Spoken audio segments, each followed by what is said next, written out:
And we are. I mean, that's a good time for you to come in. That works. That did work. This is a clean family channel. Uh-huh. And Shell Fox, you're muted. Now it is. Why? Now it is. Why don't I believe that? Why is it that I always feel that these video calls are unsupervised messes until we go live and it's like, oh crap, the teacher's back. Yeah, it's like, oh, mom's looking. DM Dad's back. Damn. 100%.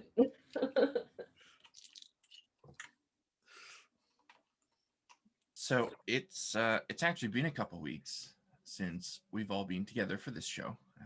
We did not have a Gnoll Way Out last week, but we do have one with this week, so that's nice. Before I ask how everyone is doing, I just want to say one quick thing, completely unrelated to any of this, but it was like just announced a few hours ago earlier, that one of the most important bands of my life, and I know many other people's lives. Yep. I see your face, Rojan. Yep. You know exactly what I'm talking about. Yep. Announced their retirement earlier today, and that is Daft Punk. Yep. After 28 years, they are saying it's enough, and I think it was a good decision on their part. They've always done what they wanted to do and how they wanted to do it, and I feel like they're making their exit in the same way. Yeah, I did. It was 8 minutes of silence. I thought they had already broken up and stopped making music like 3 years ago. So no, they've been touring, they've been doing soundtracks, collaborations, all that stuff. More important part is we can't have another Tron movie now. I mean, yet we are. Well, I mean that would be a good thing, wouldn't it? That would be a mercy. I love that movie. I thought I that was actually great. liked it. I mean, fun. everyone likes to, well, not everyone, but a lot of people like to shit on that movie. But compared to what? The first Tron? Oh no, I'm not comparing it to anything. I just didn't enjoy the movie. Oh, I thought really was enjoyed great. it. I liked it. And the love soundtrack watching for that movie that Bomb. they did was incredible. Absolutely incredible. That might have been on repeat in my car for like months. Oh yeah, Right? Yeah, I still listen to it, and Like the club song. Oh, Oh yeah, it's one of those movies that I like to put on for the background because it's got such a good sound to it. And but then also like I have to be careful about what I'm trying to focus on because like it also is a movie that pulls my focus. yeah. And It's like your it's so background good. movie. their album, I think it was the last like full album that they released, Random Access Memories. That was the last full one that they did, right?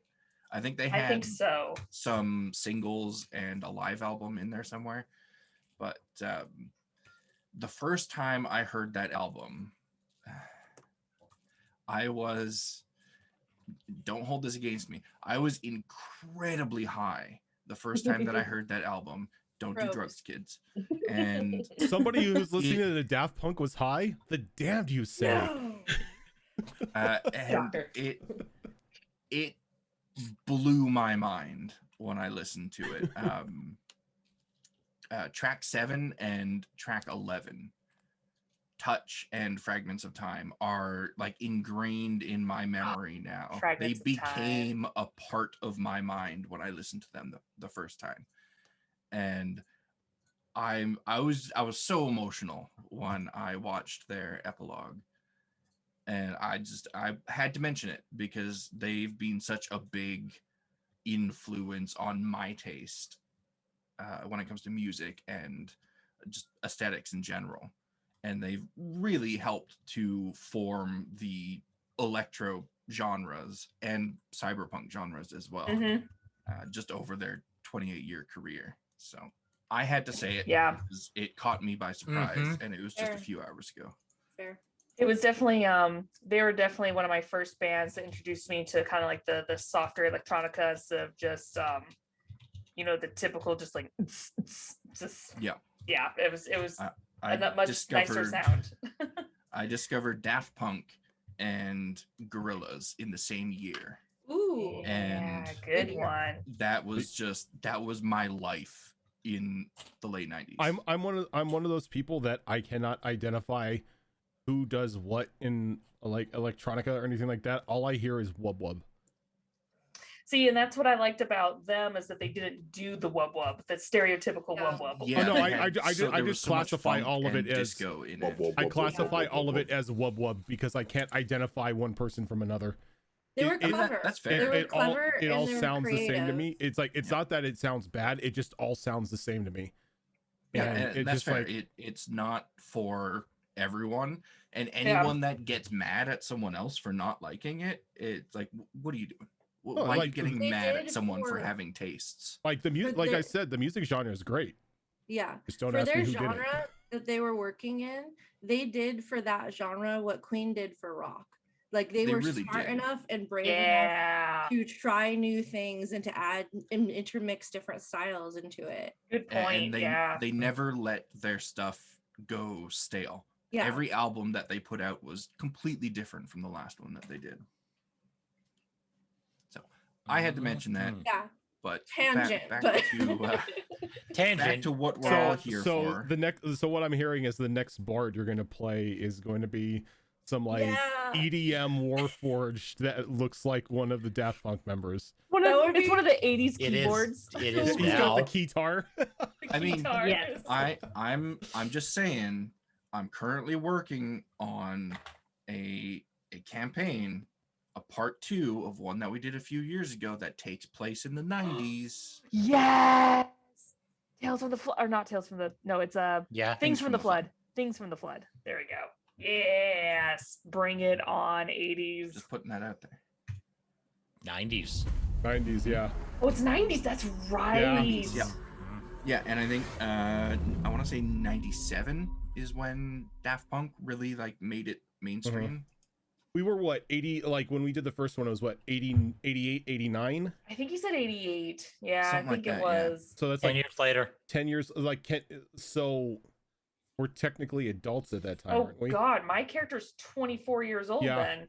Jeez, my character was the oldest. Yeah, she would be 24. Richter would be 12? 13. Yeah, 12. Richter would be 23. No, Richter was 13. Dang. All of them would be like early 20s, late. Yeah. Yeah, I may not do it. Like, I haven't done the sorted out the timeline yet specifically. I may not do 10 years to the mark. It may be like 8 years or 7 years later, but roughly 10 years. I'm so excited for that. I've been waiting for that sequel for a while, ever since they came out with the book. Yeah, I'm getting really excited about the stuff that I'm putting together for it. Gang's getting back together. Maybe for the last time. That's also true, because now we can die. Man, the first book you weren't allowed to die. Richter's gonna go punch an alien in the face. Oh no. Oh no. Oh, I have plans for him. I've been like flushing details out from like what's been happening to him in the past 10 years. Oh no. Let's just say my character has made some poor decisions. Let's just say he may have spent a bit.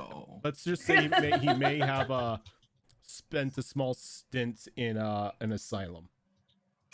No. Shocker. He's like not father, crazy. like son. He's not crazy. No, his dad isn't locked up in an asylum. His dad is in a federal prison for trying to break. Right. I thought he was in an asylum. He was trying to break into an FBI database. Aliens exist, damn it. So before we go too far down that rabbit hole. Yeah, sorry. Memory Look, lane. Playing a D&D game. It's a very tempting rabbit hole. It is a very tempting rabbit hole. It is. It's being real hard. No, I'm not gonna keep going. How's everyone been the last couple of weeks? Super tired. Yeah. Good. Yeah, good. Working on more Destiny Forge stuff that may upset a couple people. I started, I've been DMing an Icewind Dale campaign for my brother and his friends, and that's been pretty epic so far. It's been really fun. That's cool. I've had fun with that. I'm actually going to be starting up here an Icewind campaign. My sister's DMing it. now that our Strahd game has come to an end. I'm looking forward to it. It's been real hard not to look at that book. Yeah. I have it on my shelf over there. And I bought it just because I love that area of the world. And then like a week after I bought it, my sister's like, hey guys, once this Strahd campaign's over, I'm gonna run Icewind. I'm like, well, now I can't read it. Yeah. I have never been a fan of the Dritz novels, and that's where the Dritz novels start off, is in Icewind Dale. So I thought it'd be cool to, have it in that realm, or that part of the realm. Raven's got it. When the hell do we get Dragonlance? Yeah. I'm super jealous because I've never played any of the book campaigns except for one, and we never got to finish it because that's when COVID hit. I can't even remember what it was. I think it was the Frost Giant ones, or Storm Giants. Okay. Campaign. Yeah. Storm King's Fury or something like that. Storm Kings, yeah. It was something like that. So that one has parts of Icewind Dale in it too. Yeah, we definitely hit the cold, and we were like, yeah, we're done up here. Let's go down. Oh, yeah. Well, we finished this. Go to 10 towns and then kind of leave. But yeah, we're kind of in a pursuit of a lead, so now we've left the cold area, but it was fun, and that's the only thing I've ever played that was a campaign from a book. Everything else has been homebrewed, but I've definitely, one of the things on the top of my list have been Icewind Dale and Curse of Strahd. Yeah. If anyone I would have invited you, but you're in like a million games right now, Zoro. If anyone ever offers you Temple of Elemental Evil, run. Temple of Elemental Evil. Times 10. Tomb of Annihilation and Tomb of Horrors. I've played Tomb of Horrors. Oh, that was pretty epic. Elemental Evil is horrifying. Or the original Dungeon of the Mad Mage. Or that is nuts. Yeah, I've read through a lot of that. Oh, there's another one that now like poking at the back of my brain. I don't remember what it's called.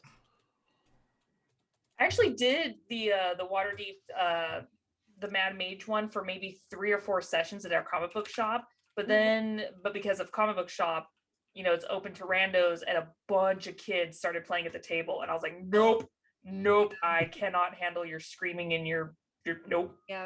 Nope, I'm out. All of Waterdeep Dragon Heist, that was really great, and parts of Tiamat.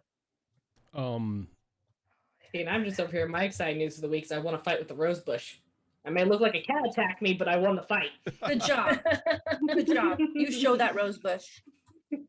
Man. Sorry, we're going on D&D tangents. This is bad. We're just going on tangents. At least we're on topic. I need to focus. I know. At least now we're on topic. One thing people don't have to suffer over is the Adventure of the Rod of 7 Parts. That old 2nd edition adventure was a pain in and of itself. Because it's like every time you get a piece of the rod, you have to etch runes into it, or they just explode and go in separate directions.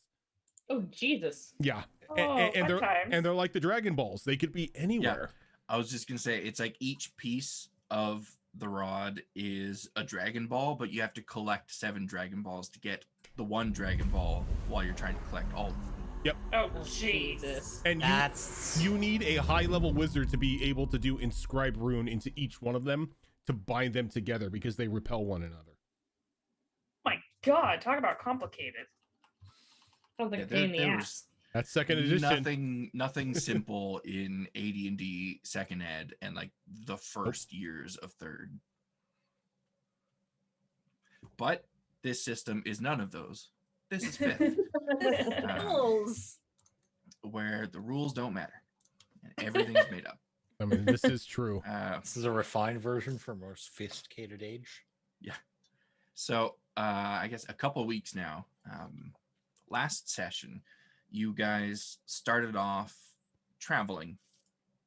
I think it was early in the day. You were traveling. You began to move out of the flat area of the desert and slowly make your way back into the hilly, dune-filled parts of the desert. And you guys made camp for that evening after doing a bit of successful travel.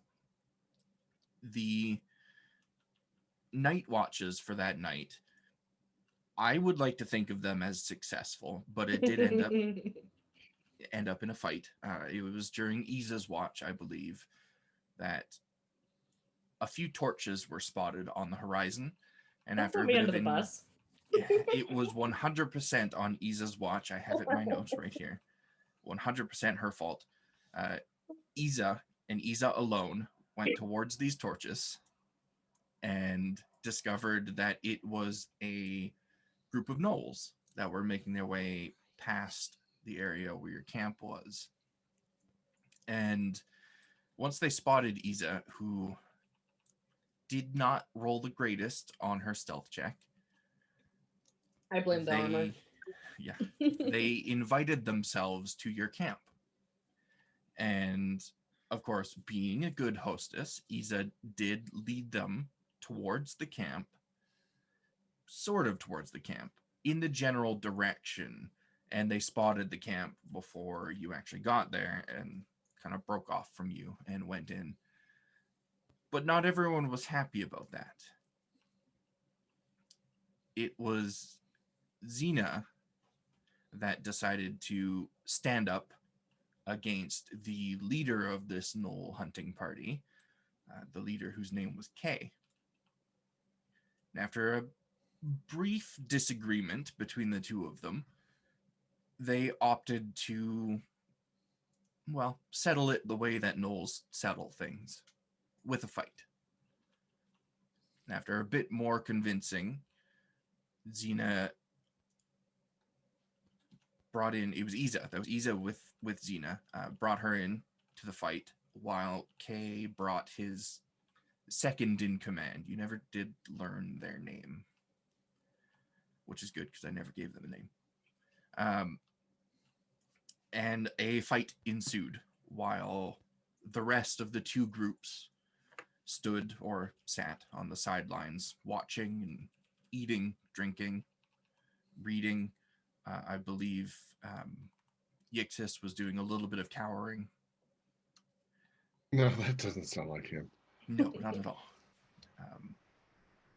Iza was the first to go down in the fight, though she did hold her own for a while.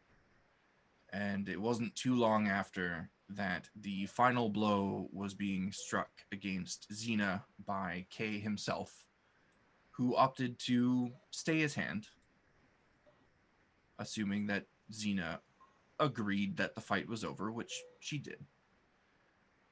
And after that, the group, I wouldn't say you became friends, but you accepted each other's presence for the night. Thankfully, because this was quite a large group of gnolls in one fairly cluttered area, nothing bothered you guys for the rest of the night. Nothing accosted your camp, nothing approached you.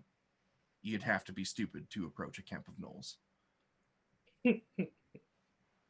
Once the morning came, our group of young pups headed out after collecting their gear and tiptoeing around the sleeping, passed out, and slightly drunk gnolls. But it wasn't too long after that they were accosted by some bandits that were off in the distance hiding.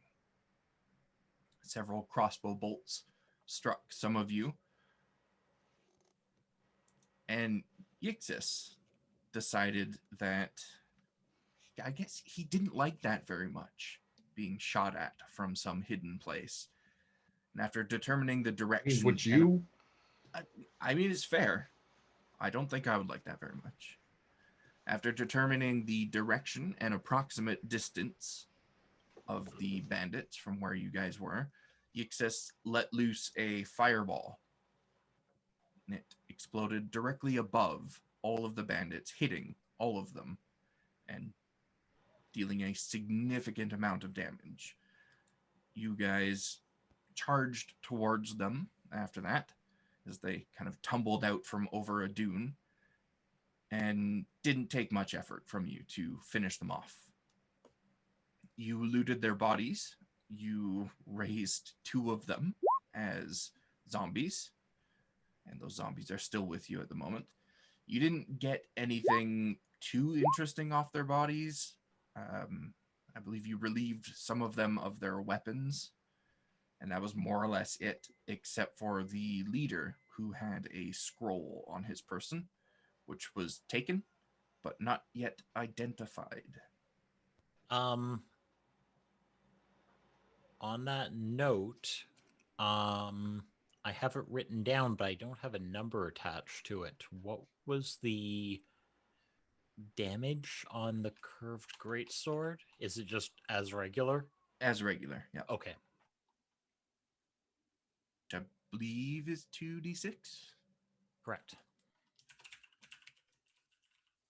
So you guys are now standing there after looting your prizes from these bodies.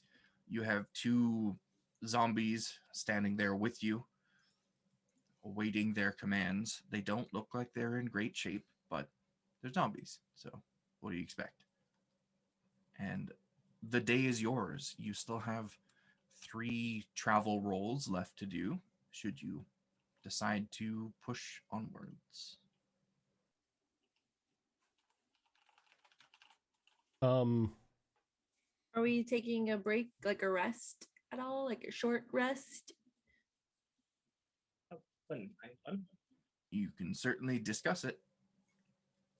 Do we need a rest?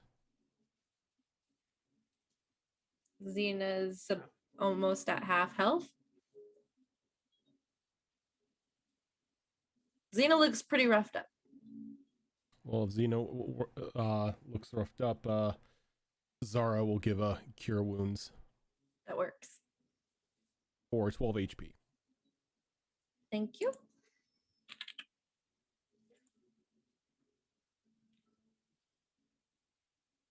Because if we're gonna move, I would like to take the roll with the zombies walking out in front of me.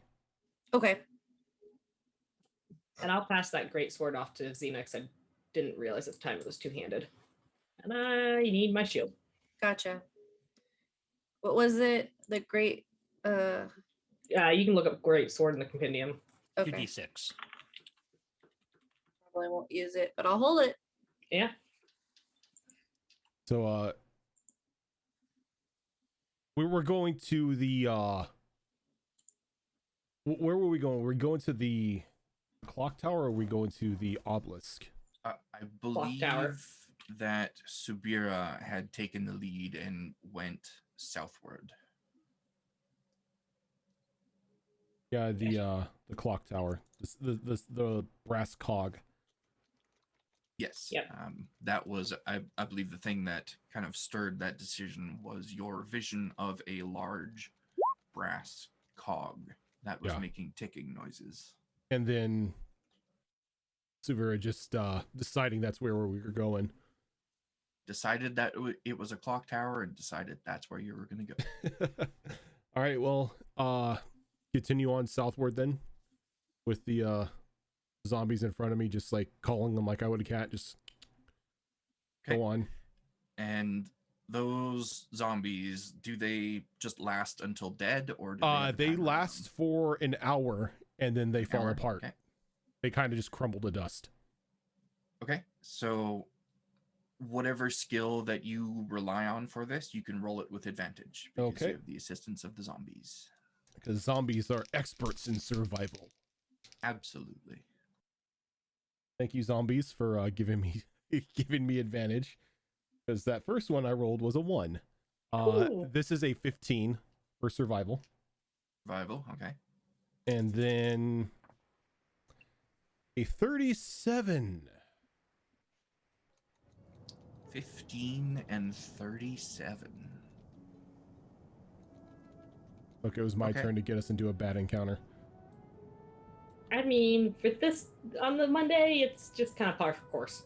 Yep.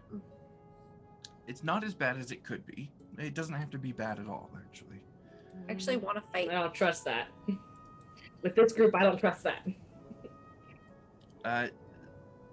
As you travel forward, you follow the zombies for the first hour or so of your travel, and you know their time is up when one after the other, they kind of stumble, fall to their knees, and then face plant down into the sand. stop moving. And you take over for them after that for the next hour of your travel. And you feel like everything is going quite nicely, quite smoothly. Nothing seems to get in your way, block your path. No strange noises, no strange structures. It's a calm and quiet desert. Xerax, I would like you to give me a perception check.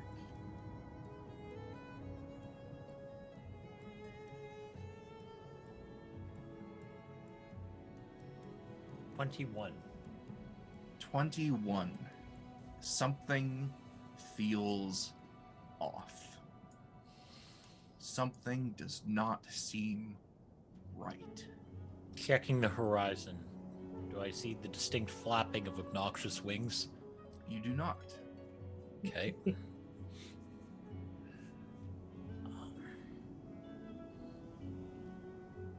I have no idea what. There is nothing that appears amiss. No strange oases, no glowing bugs. No glowing bugs, no swarms on the horizon, no oases with a very frustrated figure in the center of them. But something just feels off to you.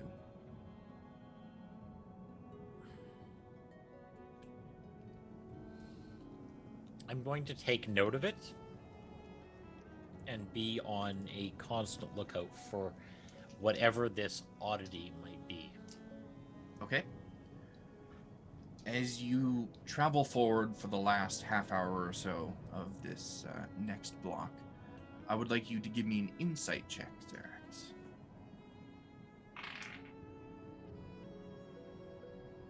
There it is. 7? 7. Okay, wonderful.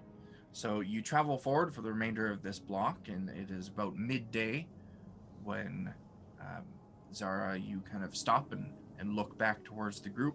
Feel like you've traveled now for a couple hours, and you are deciding at the moment whether to keep going, let someone else take the lead, or continue traveling yourself.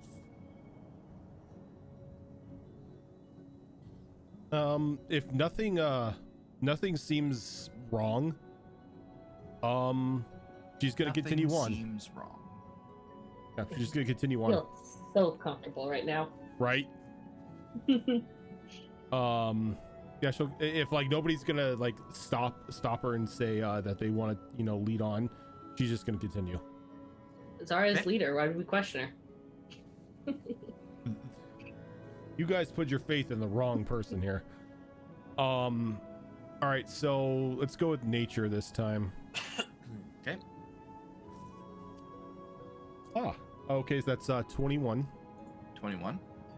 And then 53. 21 and 53. Okay. Decent rolls so far for today. Much like the last 2 hours, the next 2 hours go by quite smoothly. You don't feel any sort of presence around you. Xerax, did you share with the group the feeling that you were having, or did you keep it to yourself? There was probably murmurings of something doesn't feel right as I was looking around. Okay. Not of an active warning as such, more of a something doesn't feel right. Why? Just keep looking at the horizon, expecting the worst. So you proceed forward as a group. None of you, aside from Xerax, feel like anything is amiss. Again, there's nothing that jumps out in front of you, nothing that blocks your path. There are no strange noises on the horizon. All seems well, which, given the history of your travel for the last week or so, that in and of itself might be abnormal. But currently, things seem okay.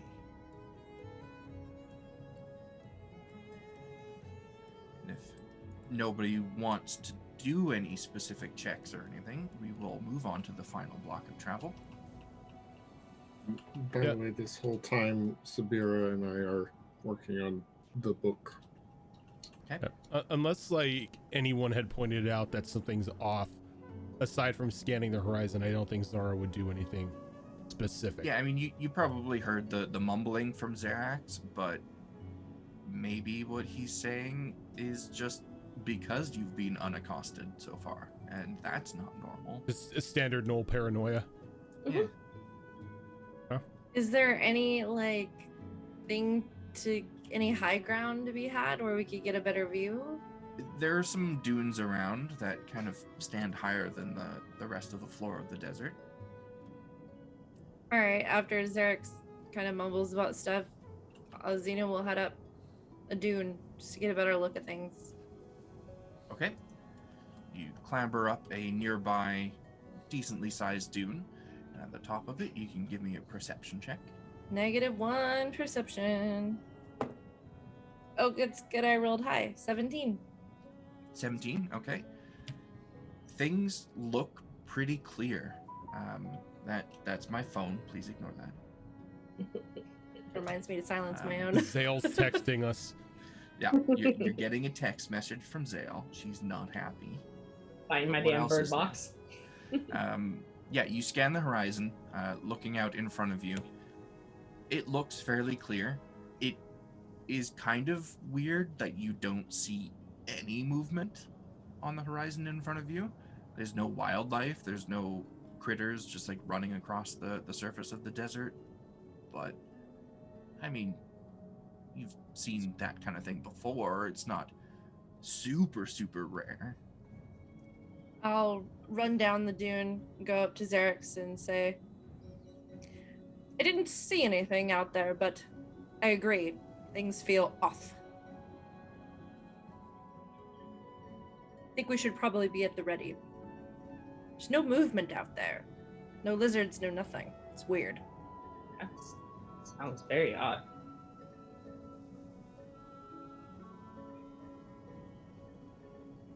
I'll kind of grip my axe a little bit and just keep walking. While we're walking, can I keep an eye out for animal trails or anything that I would normally try and follow to hunt for dinner and stuff? Just to see if I can pick up on anything, any activity? Sure. Give me a survival. That will carry that through to the next block of travel as well. 8. 8. Okay. I'm real perceptive right now. There is currently no tracks around that you can identify, but we will see what you come across, if anything, the next 2 hours. It's really weird. I don't see anything either. Is Zara continuing to lead the group? Unless somebody stops her, she's just going to continue leading. Okay. Let's go back to survival this time.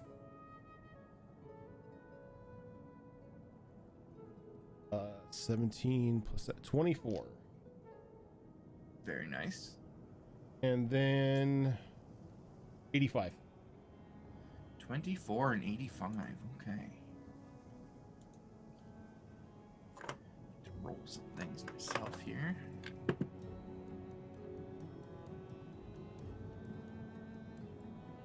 Okay. So, after the group stops for a moment to check up on the dune and the horizon and discuss the oddity of no tracks or anything around, you begin to set out once more, and you're no more than like 3 steps out in your next block of travel when suddenly you hear a huge thunderclap above you. There are no clouds in the sky, so that's a bit weird, but you don't really have a moment to look up to see the source of whatever this was, because like half a second later after this thunderclap, you all get hit with this wave of force pushing you downwards. I need everybody to do a strength save for me. Oh, sure. That's gonna be Strength saves. That's gonna be an Okay. 8. 21. 6. I got a math. Hold on. 21. Which Fox, means you're gonna have to roll for Zora because she is I can do giving that. bottle to baby. Let's see, where is Subira? There she is. Her strength save is a +0, and she rolled a 7. And what did Zarex roll? 10. 10. Okay. So everybody except for Xena and Iza is pushed down to the ground, knocked prone from this sudden wave of force. we brace. The two of you, you kind of feel it coming and manage to brace yourselves and hold your form as this wave of force crashes into all of you, knocking you down and pushing sand down and outwards and up into the air. All the zoomies we run. It's all All the zoomies. those zoomies. Yep. Yeah. I'm picturing And- that like anime moment where you get pushed in the sand. They're just like, Yeah, it's that's exactly kind what of I'm Big like- old picturing. trail in Yeah. the back. yeah, Yeah, And- going out exactly. automatically, he's pushing against it. Yeah. Xerax, give me another insight roll with advantage.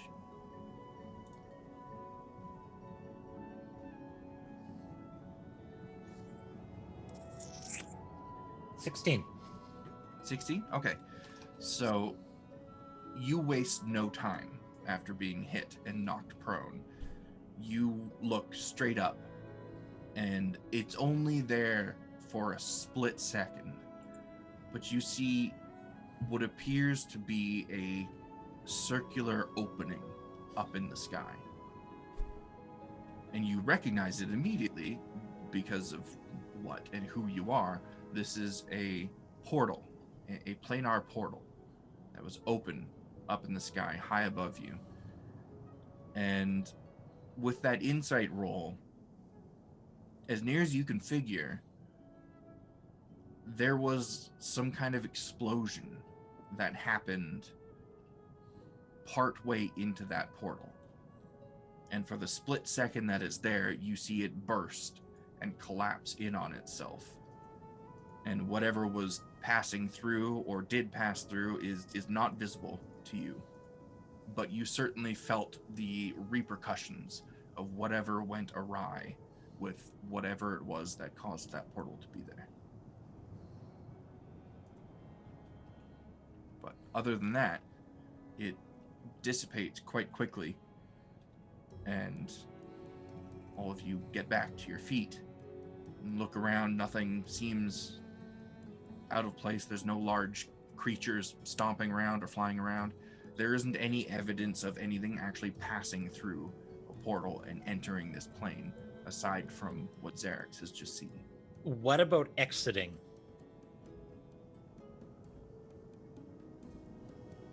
What's your passive perception? 16. You did not see anything entering or exiting, but it is possible that something may have been entering or exiting. Nina, maybe a dragon flew overhead and there's a big gust of wind. What do you think? No. Tina starts fervently scanning the skies. The better question is, do I know to what plane? Do I have any clue? Give me a history roll. Ooh, there we go. And a nature roll. Ooh. Okay. History of 18. Nature of womp womp. That's a 1 on the die for a total of 4. Ooh. Okay. The history roll was good, though, and your passive perception is quite good as well. With what you know, and what you've seen, and what you feel, you believe there is a pretty good possibility that on the other side of that portal was one of the celestial planes.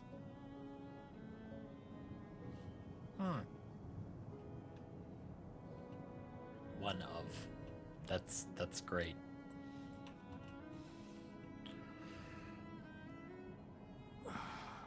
Dina, you got the louder voice. Maybe you should yell at that dragon to get its butt down here rather than just sit there and flap its wings at us. Wasn't a dragon. Xena's about to yell. What do you mean? Weird things happen. It's always a dragon. No, But that's not a dragon. what is it then? You know? Possibly a portal Portal. What's a portal doing out here? to what I can only guess is a celestial plane. What's that? What they got there? Anything good to fight? It's a good question. What do they have there? It's like Celestials. Just celestial things. Yeah, I mean it's Celestial dragons. you know enough. Anyone that knows even just a little bit about celestials knows that they are creatures of lawful good, but the lawful good that they follow is not the lawful good of the material plane. It is the lawful good of the celestial plane, which is, if you are not following our rules, if you are not one of us, you are against us and you must be removed permanently. Doesn't sound good. So, plane of crusading. I understand. Pretty much. Yeah. If the Spanish Inquisition was a plane of existence, that would be it. Well, I can pretty much assure you, whatever came through that portal will try to kill whatever it finds, or whatever left. So Could be either. we've I'm had not totally sure. an explosion, a pillar of light shooting into the sky, blood raining from the sky, a fake sun, and now an exploding portal. A lot of weird shit's going down these days, isn't it? I remember the days, Give me we a would just moment. take hunting parties out and we just fight some things, tangible things. They don't come out of portals. They might pop out of the ground, but That you know just of. a couple punches. So she's gonna grab the amulet of sending, and she's gonna send a message to Yith, because she Okay. knows she may get a response out of him instead of being left unread by Zael. It's left red, just no response. Yeah, she saw it, she heard it, she just doesn't give a damn enough to respond to you. He typed the text 8 times and then deleted it. Yeah, but Yeah. Yith is at least the responsible one out of the two of them, so maybe. A little ... popped up and then disappeared. You're like, So how many words do you get for 25. sending? 25. 25. Worse I thought it was than original 24. text- Either way. Worse than original it's- texting. It's just going to be very short and sweet. Explosions, green pillars, fake suns, exploding celestial portals, blood rain. What the hell?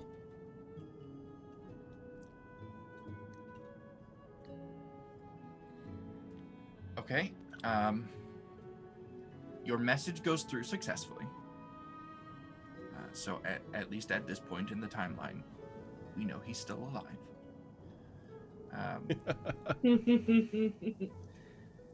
It takes a moment, but you do eventually get a response back from him.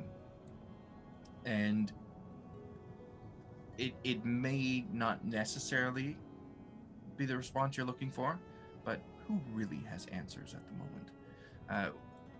What he says to you is simply, these times are unprecedented. Be careful and be safe. God damn it, I got a Yith response.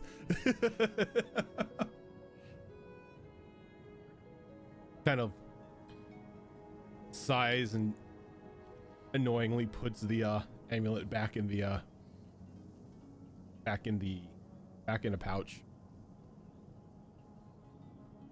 don't see anything to fight. Does anybody see anything to fight? I can't fight if I can't see. Whatever went through there. Yes, let's not try to find something that came out of a celestial exploding portal. Maybe it's a war between planes. Let's not hope that. Sounds like, I don't know, weird stuff. Should we just keep going? Maybe this means the demon lords will quit squabbling over me. I'm tired of hearing about that. Oh no, that's still going on. You know what? For my own, I'm gonna regret using this building one of these days. Our favorite, detect portal. Just because I can't see it doesn't mean it's not there. Very true. Let's see. But didn't we see a portal already? Or And then it disappeared. oh, Yeah.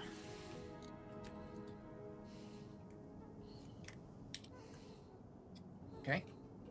Usually they're semi-stable as opposed to firecrackers. Yeah. You stand there for a moment and kind of tune yourself in with the plane that you're on and search out for any ripples or tears or doorways to and from this plane. And you do, in fact, feel something. You feel the faint, very faint presence of a portal diagonally up from you to the north, about a mile out. You feel the sense, faintly again, of another portal to the east of you, about half a mile out. And you feel the faint sense of 3 portals below ground, about 3/4 of a mile out.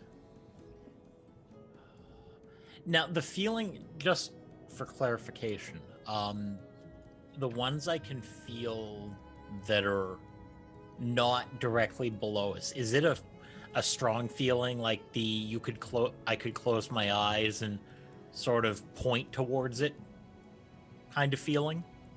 You'd be able to point in the general direction, but the feeling that you're getting from them is fading quickly.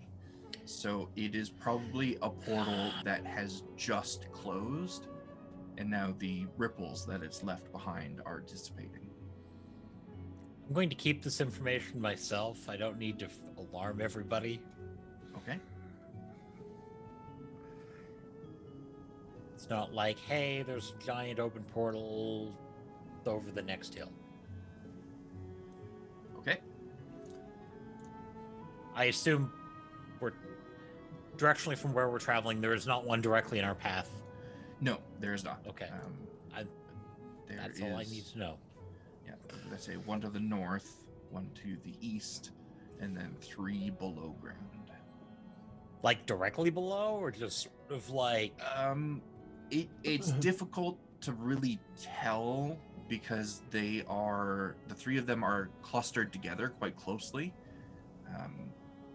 and it's quite a distance out below ground, and the ground itself seems to be interfering slightly with your ability to detect them. Absolute curiosity. The below ground, obviously, at an angle from where we are.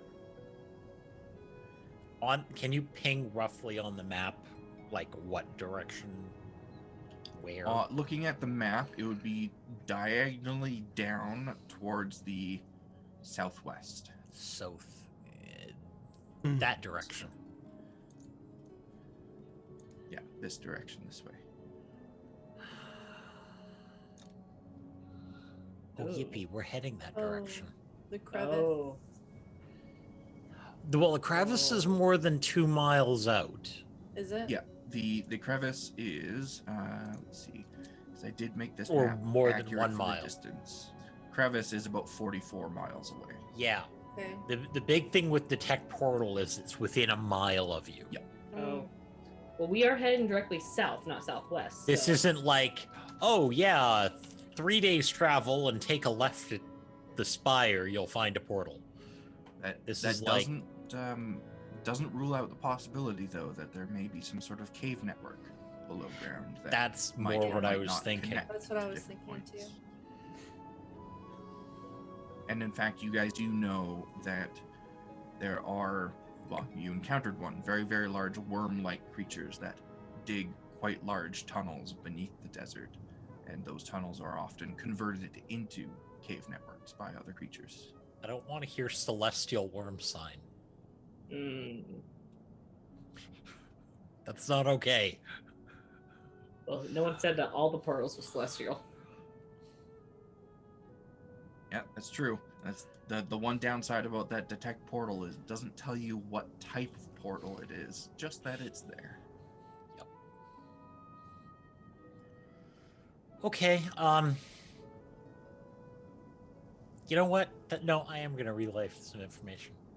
So, the good news is they should all be closed at this point. The bad news is there's about 5 portals, sort of one in, and just starts pointing out, one in that direction, one sort of out that way, and 3 that direction pointing sort of at the ground. It's like... Wait, so there were 6 total if you can count the one that was directly above us. Correct. 3 should go look at 3 down low. The ones above us we can't do anything about. The ones possibly, potentially below us in a cave network below the desert? Question mark. Last time we were below the desert, it didn't end up well for us. We should investigate one of them. But they're closed. Gestures at the ground. Unless you have a way to dig down roughly a mile into the ground. It will take some time. We could find, and if we come across another path that leads down, maybe we could figure it out. The Matriarch might want information about these portals, doorways. We still have a map, right? Yixis has a map, Field. right? Yeah, I believe it was Yixis that copied it down on parchment with Isa's help. I'm going to start poking give at that the... back to someone. Yeah, you give that back to me. Isa has map. Okay. Yeah, I scribed it, but I. Isa hovered I'm and was very responsible for nosy. this. This is one of those sort of trying to put down some semblance of marker of where I feel they would have been on the map. Okay. Okay, so we would have had to bring Yixix over to mark it down because he has the instruments. Because Ixis, I need you to mark, just poke with a claw here, here, and here, denoting that they were below ground. I'm gonna peek over their shoulder and take a look and see what they're doing. Okay, and you will see them putting marks on the map. I'll draw them in. I'm just going to move the U marker for a moment to get it out of the way. Cena's got terrible perception, but she's keeping an eye out while they're doing this.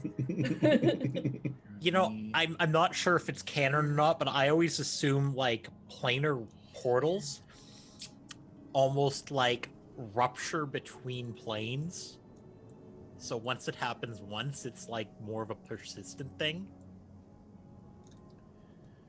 Yeah, I kind of imagine it the same way. I imagine it the same way that I do really powerful magic.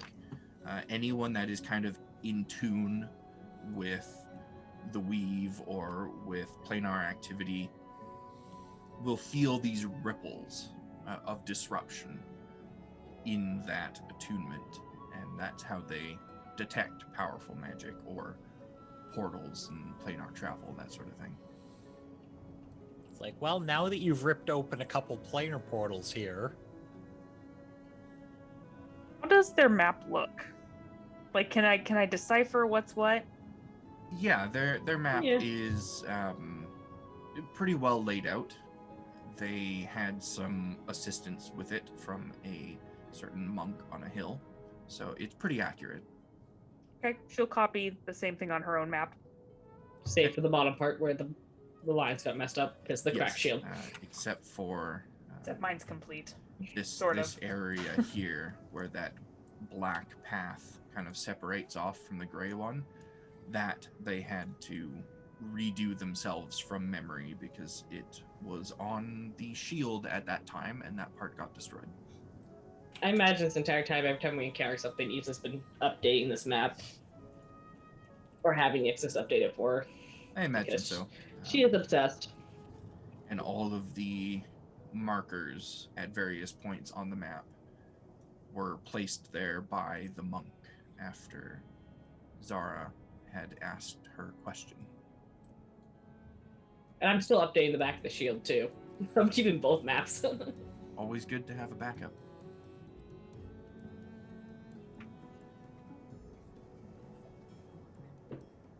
So, now that you are all back to your feet and aware of the presence of planar distortion, you continue forward, I assume? Barely, but yes. This is close to one of the markers, Zara. Should we go over to that marker and maybe see if there's a way underground? Sabira, you know the marker she's referencing is the obelisk. Okay. I What if have there's a something under feeling. the obelisk? I have a feeling, even if I said no, you would still go. Or one of you, or multiple of you, would still want to go. I am okay going as long as we don't go further southwest from there. That'll be fine. What's southwest from there? Darkness, emptiness, threat. Don't recommend it. Yeah, let's stay away from that. You can get close if you want, but I'm not going there. Your responsibility, your life, your rules, whatever you want to do. No, the visions told me not to. Smart one. Well, let's go. Sounds like we got our heading. We go Starts west. marching. Right? So you start going west from there, and this is the last block of travel for the day. It has already been rolled for. You only made it 3 steps before the boom happened. So the next 2 hours go by in relative discomfort, I would say, but nothing stops you, nothing hinders you. And as the sun begins to touch the horizon, you begin thinking about making camp for the night, perhaps, or maybe just pressing on through the night. You tell me. Camp. Camp is would be always wise. the right answer.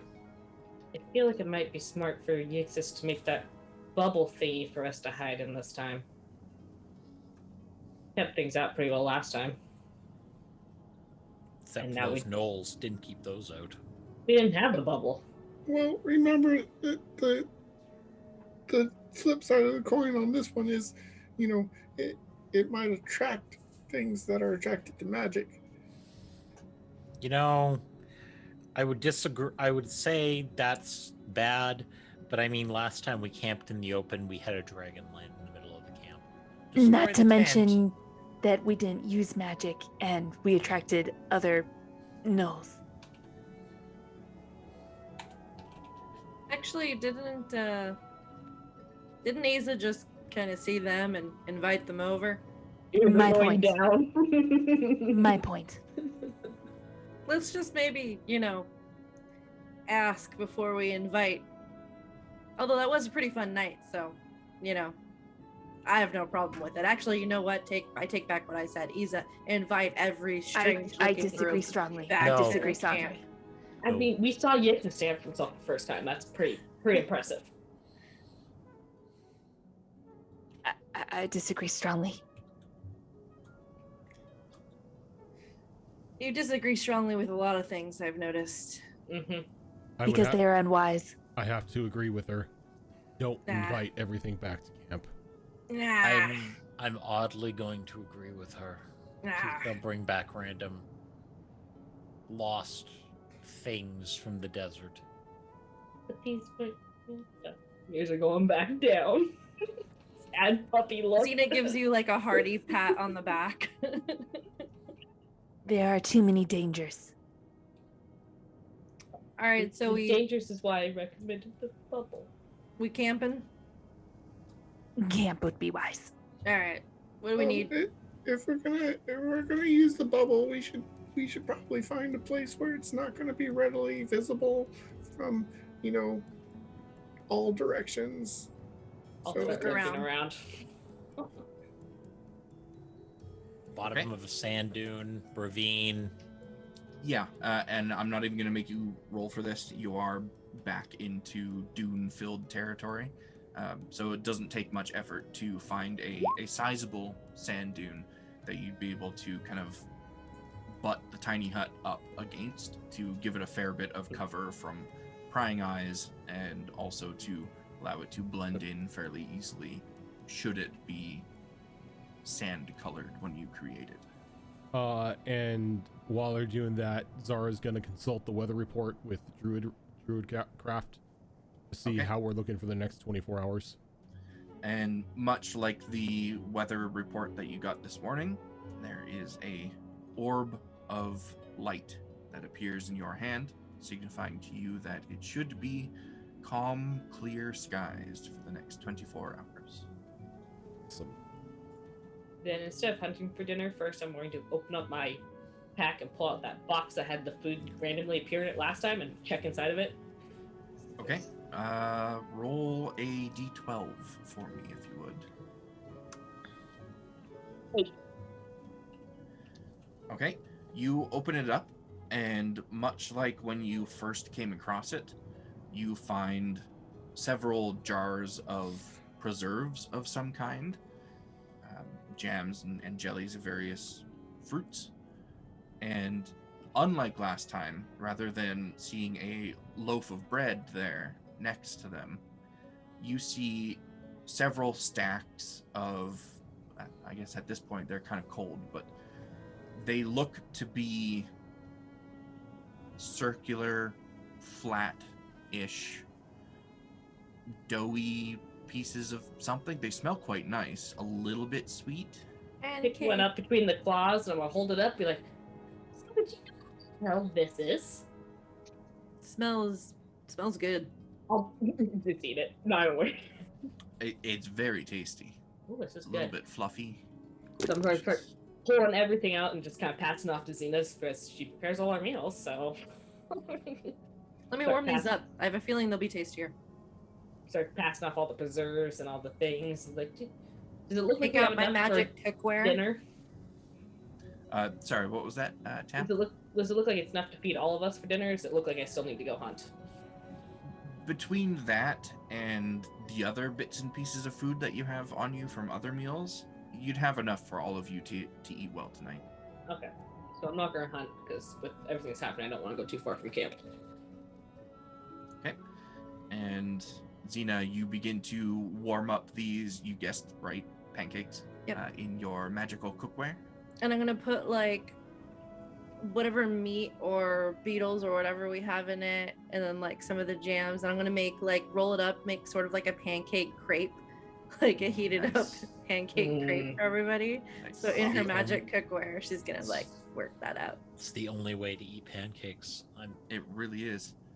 All right. So you can go ahead and give me a roll for that using your proficiency modifier or your performance modifier. Okay.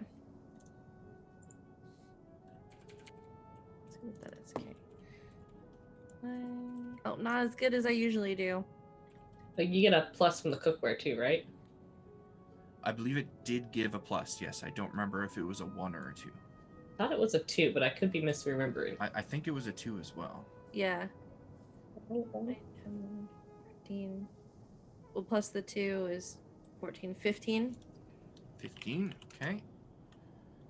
Check my chart here. It's just a performance check plus 2, right? Plus your proficiency. Oh, okay. Then that would be, what did I say, 14? So 15, 16, 17. Did I say 14 or 15? You said 14. 15. Okay. Oh. So 18. Numbers. How do they work? I know, sorry. My brain went, bleh. Let's see. Roll a d8 for me, if you would. Okay. I got a 4. 4. It might come in handy. So, is everyone eating some of this delicious pancake meal? Yes. Yes. Yes. Okay. So, all of you for the next 8 hours, so basically until the end of your long rest, have advantage versus saving throws against spell effects. Cool. Put that down somewhere. I like the pancake well-fed buff. And, Yes. Xena, give me an insight roll with advantage. You've done this enough times now that I think it would be with advantage. Okay. I rolled the same exact number on both dice. Oh. It's a 13, so it's not bad.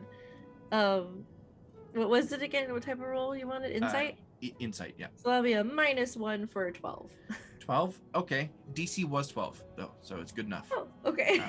Because you've cooked enough times now that I feel like you'd be able to come to this conclusion quite easily.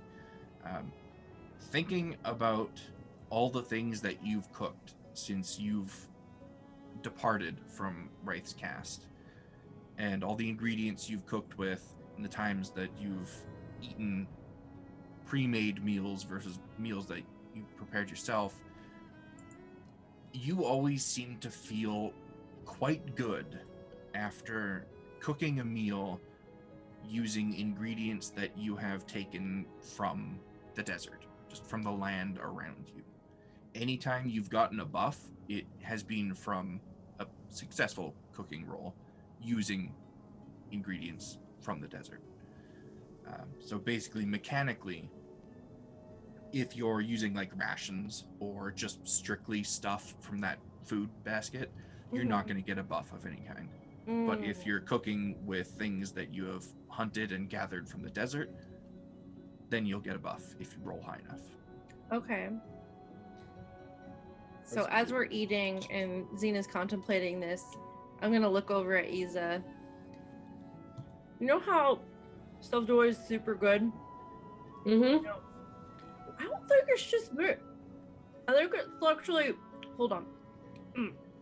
I think it's you too. I think you, and when you go hunting and bring this really good stuff back, and when Xerix goes too, it's the stuff we're finding out here. It just makes everything taste better. I mean, this cookware is also significant improvement, but I'm getting the sense that we need to always eat with stuff we find out here. I don't know what it is, but it's delicious. And I think it helps us, makes us like stronger. Don't you feel stronger in different ways sometimes? Yeah, I mean, cooking always makes me feel better. I think there's more to it.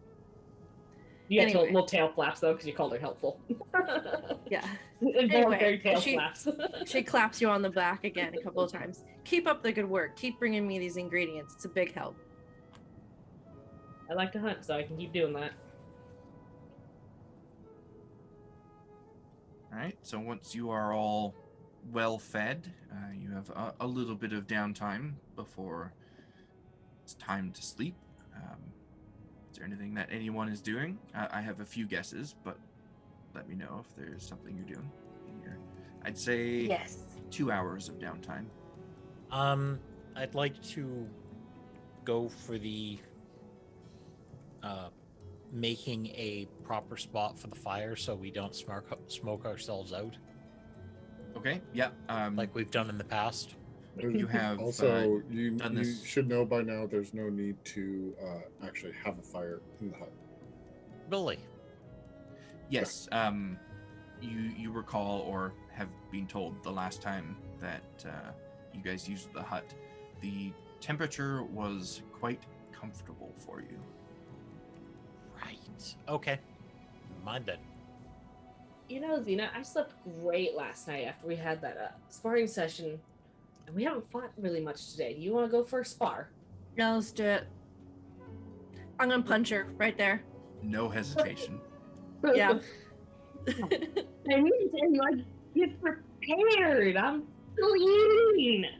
Oh, sorry. I thought you meant right now. I read that wrong. Spirit just rolls her eyes. Oh, it's on. Yeah, it's on. So we have a sparring match with each other. Don't make too much noise. We don't want to attract any unwanted attention. There's Gnollish giggling and yips. Yep. Does this always happen every night? Not No. the sparring, but at least one of them starts running around the camp all wild. Because this is my second evening with you, and there's always punching. We roll around right through the camp, just like tumbling over each other. They like to punch. A them thing. Yeah, they like to punch. Unfortunate. I, however, am going to spend some quality time getting familiar with the new blade collection I have acquired. It's a good idea. I should probably point out I'm making an effort to not claw or bite since I have the poison effect on those. Thank you. Good to know. But so she's making a point not to, if she does it, not to break skin with them. Yeah. It's more just an unarmed brawl. Yeah. And Okay. A lot of grapples and wrestling moves in it. But she clearly has the advantage on being the barbarian. You're faster. Zara's just gonna do what she normally does and just chill out, relax. All right. So just to retcon just a little bit, when that zombie was done and was gonna collapse, I wanted to question the body from our Spray previous did. fight. I think it falls to let me check. I think it like just disintegrates.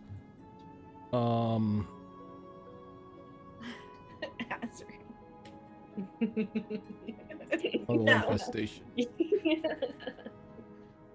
I mean, I'm pretty sure somebody around here's got create water. Hey, Not enough this isn't water in high this school. desert. This is not Yeah. high school. It like after 1 hour it collapses and dies. And who fights in their Okay. bikini? I mean, That's fine. armor. So I'll just like cast Speak with Dead on the body. Okay. And Are you gonna do it at the time it goes down, or are you going to just take the head and then bring it here? I'm gonna take the head and bring it. Okay. I approve. So you are free to do that now that you have some downtime. She's gonna pull out the scroll she found and present it in front of the head. What does this do? The jaw of this zombie head kind of falls open as the eyelids open up and stare directly at you. Body's still kind of fresh. I mean, you just killed it this morning, so it's not like rotting and gross yet. And the eyes look at you and look at the scroll. It's paper. You write on it. Simpleton. You had a magical scroll on your person. What does it do? I don't know. I could not read it. Simpleton. All right, since I have one left, you're useless, aren't you? And she'll just chuck it out of the dome. Wait, not even waiting for an answer, just chuck. Okay, and as the head goes soaring through the sky, you hear him yell, "No!" How non-Shakespearean of you. Yeah. So- Alas, poor Yorick. Yeet. Actually, the dome won't go up until it's actually time to go to bed because it only lasts for 8 hours. Yep. So, Still chuck the skull. but Yix's nightly ritual includes recasting of Tiny Servant, recasting of Shaman Armor ritualistically, and then when the time comes, casting ritualistically tiny hut, and asking if anybody has things that they want identified, which at Sabira revealing that she has a scroll that she wants to know, She immediately shoves it over to you. He would offer. Yeah. So ritualistically casting identify for the scroll. Or if I can open it up and read it and figure out what it is.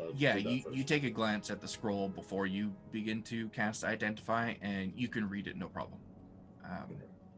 This is where are my notes? This is a scroll of stone shape, which is in fact on the wizard spell list. So if you can cast level 4 spells, which you cannot, but you can still record it in your book. So if the time comes where you guys ever level up to the point where you can cast level 4 spells, you'd have it in your book already. Scroll of stone skin, you said? Stone shape. Stone shape. The irony would have been speak with dead. when she sees Sabira throw this, like, just chuck the skull away, she's gonna grin over to her. You didn't get the answers you wanted? Unfortunately, no. They were stupid and apparently didn't even know what they had on them, which is just terrible for traveling. Well, they are humans and they were bandits. You expected intelligence from them. Not at all, but I thought they were at least able to tell me what was on the scroll, but something tells me that they probably looted it off of a body out here. Oh, more than likely. Where they're going now, they'll probably be more service than they were here. Indeed. So how many hours would it take me to transcribe that scroll anyways? It would be 4 hours. And it's obviously not conjuration, so conjuration savant doesn't. It's transmutation, yeah. So I'd hold on to it and continue working on. Well, if Sabira doesn't want to hold on to it herself. She's disappointed that she can't use it yet, so might as well not let it go to waste. So she kind of gives you a look, but of course she has really no expression. But if she did, it'd be a sigh of disappointment and hand it over to you. Okay. So yeah, continue working on the book, and that means that how much travel time have we done today? You have done 8 hours of total travel time, and I believe you were working on that, or reading that book at the very least, for all of it, aside from the disruptions. Yeah, we were kind of like sharing it back and forth. Yeah, so that means that somewhere between 8 and 10 hours has been worked on, but 8 of that traveling, so maybe a little sparse. So, give me an intelligence roll, straight intelligence, and this will be reflective of all Is your it time at spent advantage today. because she was helping too? Yes. And are you continuing to focus on the portion of the book where you identified writings of enchantments on siege weapons, or are you shifting to a different part of the book? How much do I feel has been accurately translated from that? Like, do I feel there's still a lot of work to be done on that? There's still a ton of work to be done on it, yeah. You've basically only translated enough to know that the subject matter of that particular section is that of enchantments on siege weapons.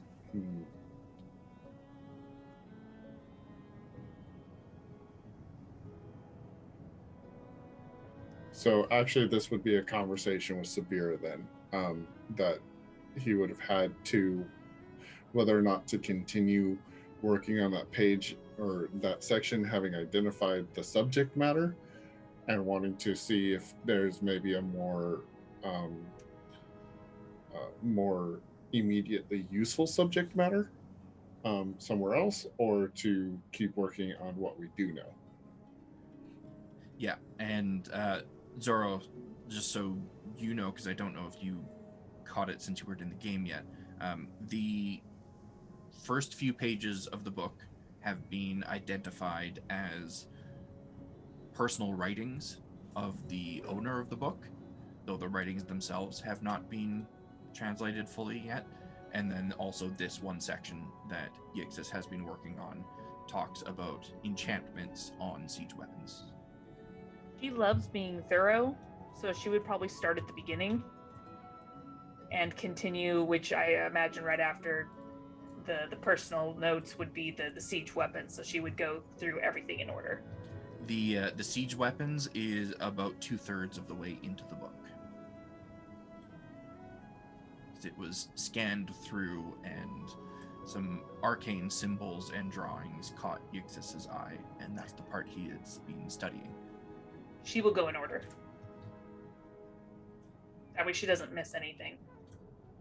Well, you are doing it together, so that is a discussion for the two of you.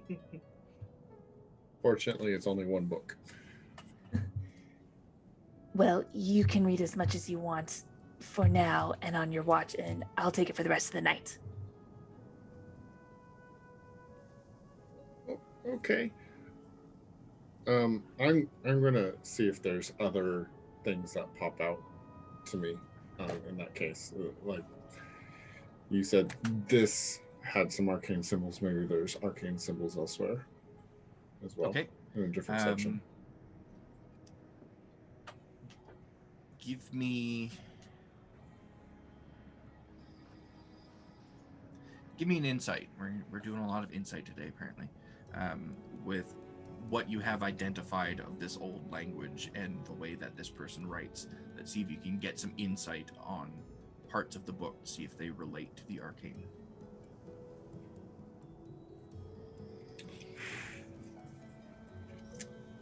How's a 23? 23? Okay. Yeah.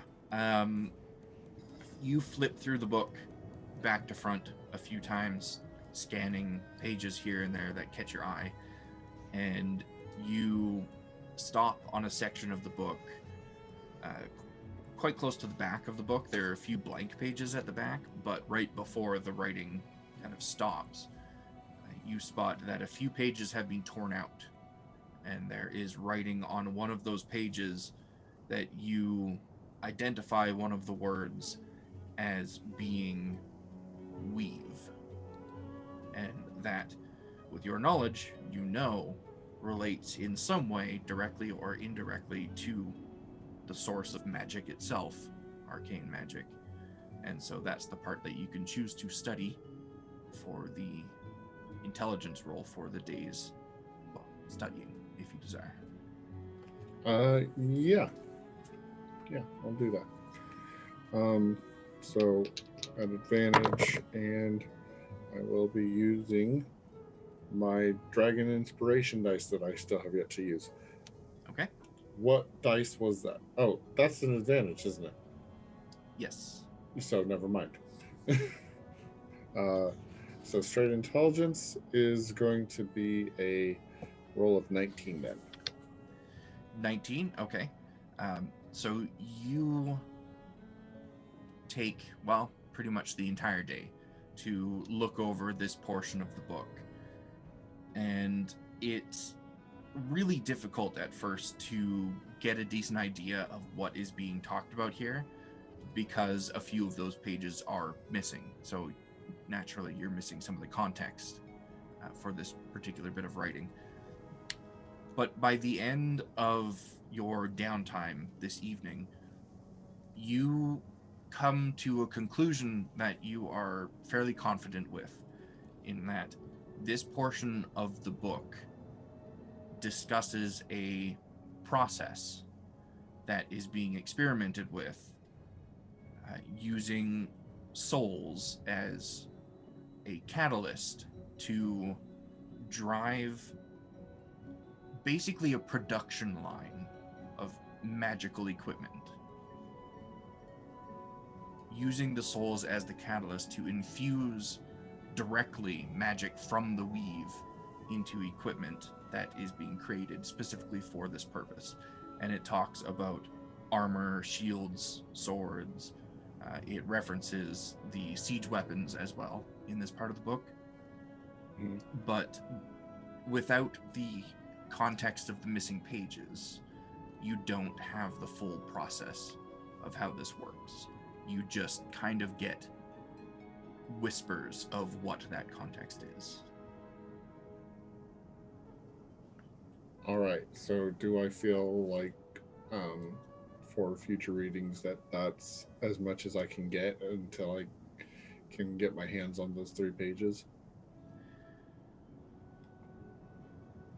Yeah, I think so. Without the context of what is on those other pages, you've gained as much knowledge as you can. So yeah, Yixis would share this with Sabira and say that he feels strongly we should at some point, maybe not right now, but at some point try to find those 3 pages and go up to Zara and the rest of the group. Where did you find this journal again? That was down in the excuse me, that was down in the arena, wasn't it? Yeah, under the Coliseum. Yes, you found it in the kind of office room or warden's room of the Coliseum underground. And we found it underground in the Coliseum. Can you tell me more about where exactly, like what room it was in? Because I think it'd be pretty important to go back there and try to find. You see, there's pages that are ripped out, and they probably hold the key to what it's talking about here, which is some pretty strong enchantment. What kind of enchantment? Like armor, weapons, pretty strong stuff. It doesn't sound extremely pleasant, but I mean, you can at least learn from it and build on it. What do you mean it doesn't sound pleasant? Without the other pages, there's no context to know specifically those details. It does mention something about using souls. Souls. You want to use souls to imbue... I don't want to, but they've already done the experimentation. You can learn from it and change it. Or you can get rid of it to make sure nobody else repeats it.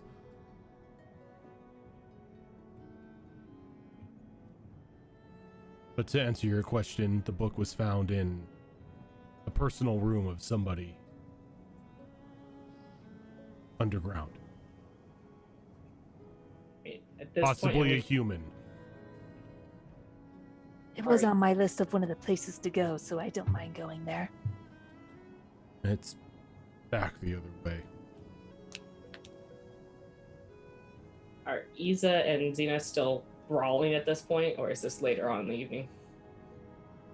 This would be towards the end of the downtime that Yixis has come to these conclusions, so you've probably stopped brawling by now. Unless you just want to brawl for 2 straight hours, you're more than welcome to. No, probably not. About like 20 minutes, Yeah. Just no 4 things, levels right? of exhaustion. Have you ever done boxing for like 20 minutes? My God, that's a lot. Like that's enough. Just They go might to be a trained trampoline fighters, park but for there's still a 5. limit. Ethan would probably mention that it came down with a locked box, because that was where she got that journal. And so the pages were probably intentionally ripped out. Xena will chime in with, the spider probably has it. We should kill it. Or the phantom armor pieces. She does. You do have a point. The spider may have it. There were things caught up in its webs. I'm sorry, you said spider? Oh yeah, big ones. Very large spider, one that I was unable to identify. It had black oily webs. Probably delicious. Nope. Does that sound familiar? That does sound delicious. Or read anything about it? Maybe We should go back. It We was. could just, put a little oil down, fry up those legs. Oh yeah. It had. Spider legs. It Maybe had we could get sort. that war party. I don't know. It had sort of a funnel web type den tucked away in a corner. Downside sound- is the that's Give me a haunted history armor. check, Sabira. Give me a history check. Let me look at my history. That's high. Okay. I hope so, given your profession. Yeah, right. -1 modifier. Oh shit, son. Okay. 26. 26. Okay. The way that it's the spider's den was described, it sounds like a sand spider. Just I'm not gonna say run of the mill sand spider. They're huge, grotesque, terrifying creatures. But the black, oily webbing is strange. Sand spiders do not have black, oily webbing. You've heard of creatures from deep below ground, such as driders, that have webbing that differs from regular spiders. So maybe that plays a part here, but driders don't create funnel webs like this one did. So there are some possibilities. With the information that you have currently, you are not able to confidently identify what it was. Sounds like a strange creature that either has been mutated, a variant of another spider, or something that we have not discovered yet. It's very intriguing. We should go kill it and find out. I mean, We're the not- downside is before we get to the spider, we have the haunted armor to deal with. Ah, yeah. I mean, you guys could always just You remember Xena, the call me when. The And you know jail that- is. Actually, I don't want to go back in the cell. We could just skip that part, okay? You know. Yixus, you might be capable of actually manipulating those armors. What? They had a glowy rune thing that you would like. They Yep. were magical. In from its what head. I could tell. And they reset themselves after you killed them. Good period of time One of went by. them locked me in a cell and it sucked. That cell It's sucked not too. Magical glorious. defenses are no stranger to underground tombs, catacombs, or even dungeons. Unglorious. But I'm sure between the two of you, you could come up with some way to remove the armors from being a problem. We have more people. We could take on the spiders. Can we Yeah. not double back at the moment? No, but it's on the to-do list. But what makes you think I could control them? You know Use the the magic- magic, the Arcasta magic. Yeah, you know that stuff. Yeah. I was waiting for it. I was Alright. waiting for the Arcastan Mage comment. it's definitely Arcastan magic. You're an Arcastan mage. Did they just say to cast the stuff? That's the stuff. You know, from We're the not- sound we're of not it, too smart. everything under the Colosseum is way before Arcastus was even around. So no, not Whatever. Arcastan stuff. Whatever. Same difference. Yeah, it's all the No, same. that What is the that is same incorrect. Look, it's magic out here. It's Arcastus. that's incorrect. Oh, that's very. That's what I correct. keep trying to tell them. They just don't listen. Zara You- knows a lot of things, and she says it's correct. Yeah, Zara's smart. She knows Mhm. stuff. I still don't know why you're following me. Zara is I You got wondered me out that of the myself. cell. You got me out, Zara. Got You're me literally out. putting your faith in somebody who grew up and spent most of their time in a cave. so. We must talk. Caves are great. Games are great. It's not like outside of the cave is much better. Right now, I'm sort of missing the cave. Pats on the Aw, back. but we're not in the cave. The cave doesn't also have bleeding skies either. Fair point. I still don't believe it. I haven't seen it. It is But strange. you did see it.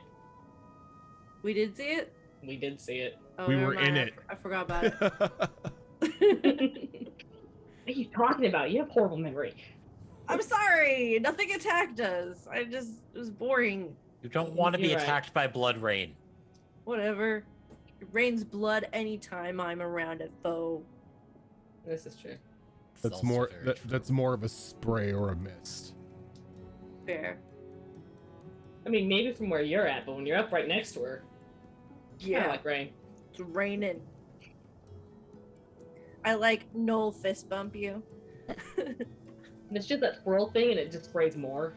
You mistake it for her trying to punch you again, and then the brawl starts.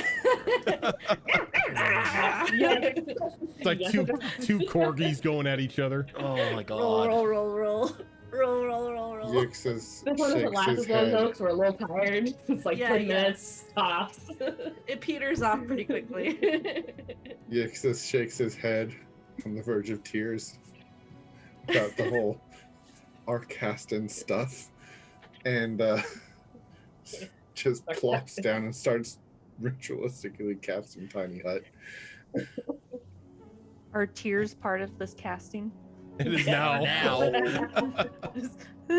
It's his part of his focus. Like under his school of magic is just Arcastan stuff. So, once that ritual is complete, the tiny hut goes up, and I assume you all are going to bed down for the night because you only have 8 hours for this hut to be there. Are any of you taking watch, or are you going to believe in the Arcastan stuff No, and No. We'll take protect watch. you for the night? take and watch. Yeah, I'll watch. Me too. Okay, so who is first, second, third, fourth? I'll take first. I'll take second. Third. Fourth. All right. So, Sabira, you are up first. What Masters, skill? are you sure you don't want to go first? So that you're, ready by fourth? Just putting that out there. I mean, I just want Xerax to take all the watches. You know what? I was ready to say something, and it was just like 1, 2, 3, 4. Okay. No? That was Okay. Just intentional. thought I'd offer it, because I could, yeah. It's all Look, good. I've only used one spell today. Oh, I okay. don't. Okay, just want to make Marion sure. all over You know again. how our evenings go. Oh, I know. You know how our everything goes. Now that I know my spells recover on a short rest, I feel a little bit better. I don't think we know how evenings with Sabira as a watch go yet. I don't think we've discovered that yet. I'm So, excited. No, because Uh, first watch was Isa and she invited a party over, so Yep. that was the end of that. And then we had a kegger. So Which, I mean, Pretty good. actually went Fractals. well. yeah, I mean that encounter was intended to be a positive thing. It would allow you guys to not have to take watches for the rest of the night. It's not my fault you Yeah. turned it into a fight. It was two groups of gnolls What did you expect? who are alpha. Yeah, that was not going to go down as smooth as you I probably love. originally I wanted. think it went down perfectly. I think it Yeah. was. It I went think down exactly what exactly needed to like a happen. Gnoll party would. yeah, Yeah. exactly. Yeah, it did. So Sabira, what skill are you relying on for your watch? I would like to use investigation. Investigation? Okay. Give me that investigation roll. I would also like to spend my time as well outside the hut, also looking around and digging to see if I could potentially find any good findings / specifically a gilded skull. Because one can hope. Specifically looking What? for a gilded skull. That's just a a reason small Did that thing. We when you were have- diamond with tears inside? You never know. You never know. We have found stranger things in the desert. Keep an eye out specifically for tears encased in a gem as well. Or Yes. yeah, encased Yeah, in Worth $300. worth Yep. 300 gold. Yes. But it's not 22. to take the gem and put Yix's tears inside. That was not okay option. I mean, that's Yixis can provide the tears. Yeah, you The can. right spell would allow you to do that sort of thing. Just, I don't You think mean any like of you have. shaped stone? No spell. I Just, feel like a gilded dig in. skull's not that hard. You just need a skull and then melt gold and then Well, dump The it, skull right? does have to be worth quite a bit of Yeah, it does. gold as well. Oh. Yeah. And good. That one, I've always pictured it and seen it drawn as basically a solid gold skull that is encased with gems.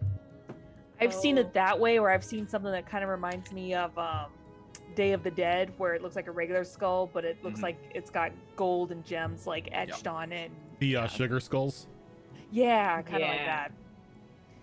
Yeah, because it has to be 300 gold worth. Which is quite a bit of gold. Yeah, it is. I mean, I'm willing to use this scroll of stone shape if it means that I can put some tears in a goddamn gem. Oh God. What if you took a skull and you took 300 gold pieces and melted them down and then dipped the skull in it? Would it then be? And then cried on it. It would have to be every drop of gold from those 300 gold pieces, but I would allow that sort of thing. Yeah, if you wanted Just do to try and make 350 your to own. just cover it off, you know? What if we just get a zombie skull and then dip that in gold? I mean, I'd absolutely allow you guys to try and create your own. Yeah, And then we bridge it and what's mix that it to tears. Targaryen? What was that Targaryen that got dipped in gold? Give it that guy's treatment. Yeah, that was Daenerys's brother. Yeah. Toolbag Targaryen. Fucking gold crown. I'm gonna take your word for it. Never saw that show. I feel like You're not missing I only much. saw the first season. You're not missing much. I read the books. I've what they tried came to out watch with. it several times. I've gotten like halfway through all the seasons, well, as many as they put out. Twice I've tried to. I just lose interest. It just doesn't. It's not good. I mean, that's fair to each their It's own. not Like for it's everyone. In all fairness, I think it's a little unfair to say it's not good because there's a lot of people out there that really enjoy it, including me. But it might not definitely to be each their everyone's cup of tea, and that's fine. It's a good production, and it's a really beautiful show. I should say, in my opinion, it's not good. It's just not my brand of fantasy. But that's fair. That's totally fair. I feel like in order to complete this process, though, melt down the gold, dip the skull, quench, and Yix's tears, because they're now a magical item, a magical component. The binding materials, the tears. All of a sudden, this is turning into Forged in Fire. Right? Oh. Anyway, we're doing Okay with that. I got a 22 on my investigation. 22 on the investigation, okay? And give me a percentile roll as well. Oh, that's right. That's a thing. Sure is. That 22 can turn into a 1 real quick. That's very true. Ooh, 81. 81, okay. Good rolls. Yeah. And we will find out what the result of it is after we come back from our first break, which we are going to take right now. So get up, stretch your legs, get a drink. Don't sit at your desk too long. That's really bad for you. We will be back in just a few minutes.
Okay, we are back. It's an entire Oh, quiver, acid arrow. but because it's just like a bolt that continuously renews itself, it just never runs out. That's awesome. Anyway, welcome back.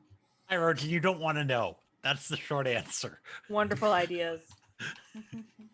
Now, why don't I want to know? It's fine. Don't 'Cause worry you about So it. you don't use it against us. Just That is exactly why. That's fair. we'll fill you in when you guys run into a swarm of tiny servants in the desert. Oh dear God! Why? We trusted you, Fox. Never trust a fox. Were you This is talking true. about? Were you talking about using familiars as spellcasters? No. No, not The quite. the extension of spellcasting.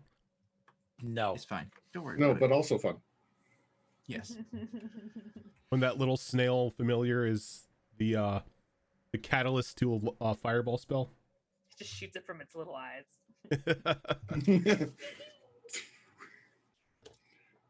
Yeah, one from each eye with dual casting. Yeah.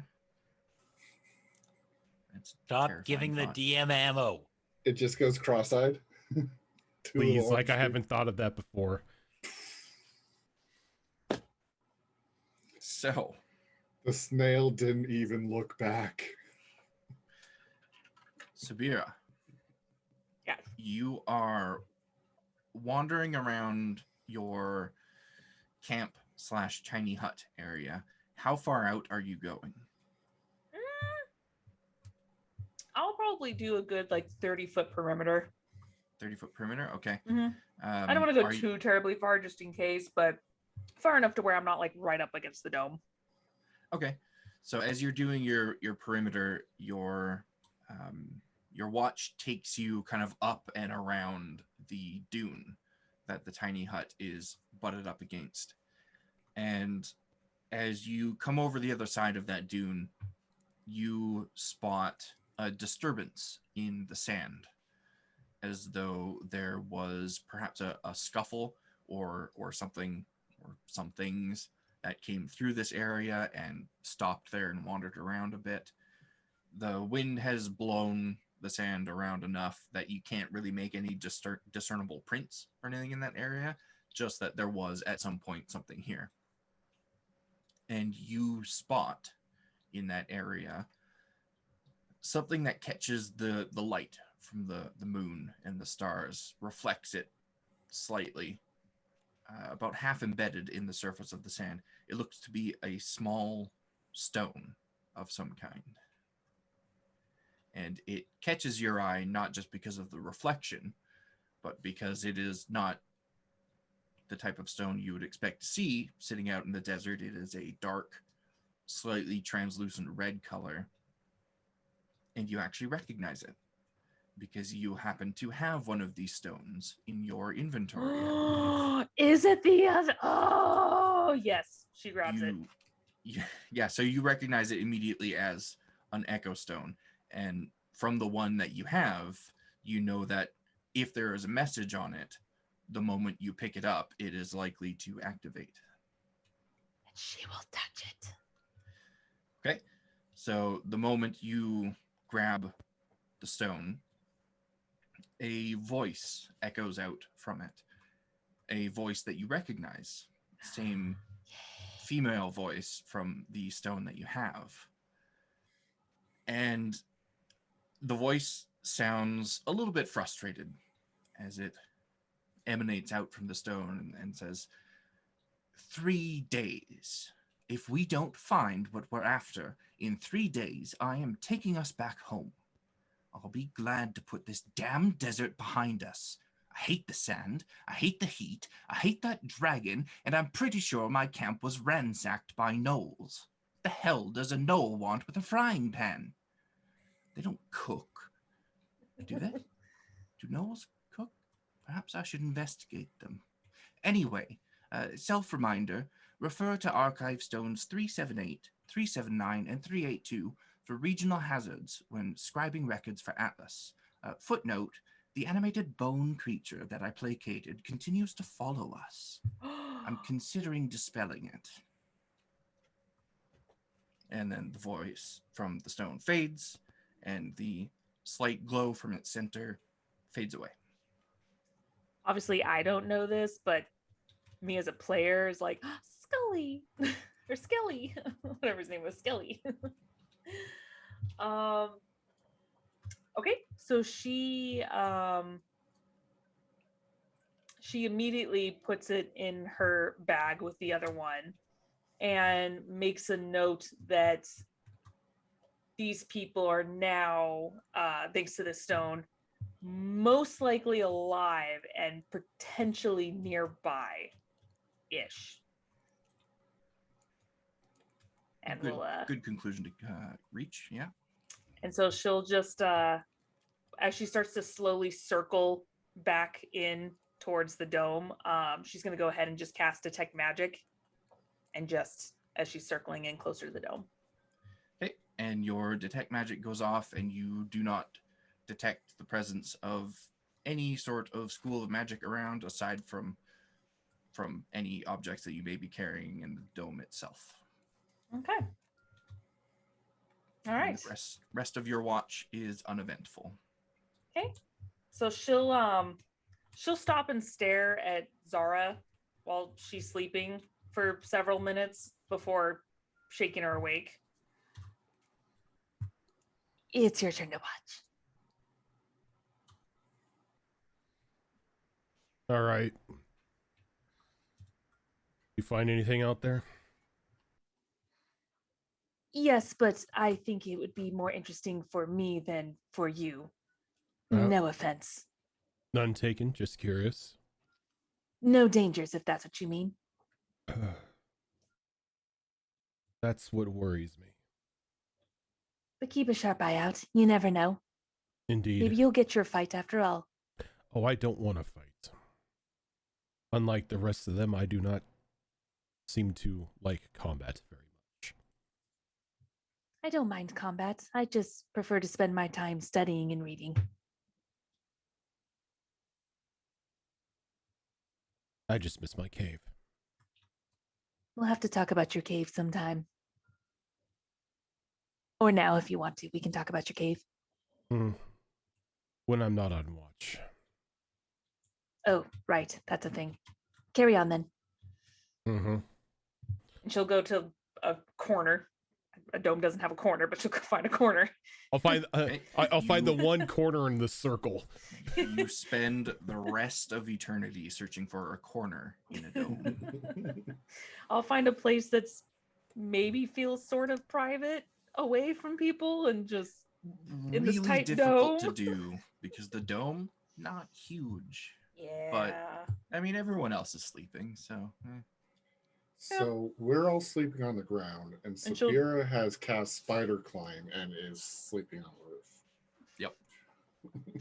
She'll take the book out that her and Yixis have been going back and forth with, and she'll start reading that.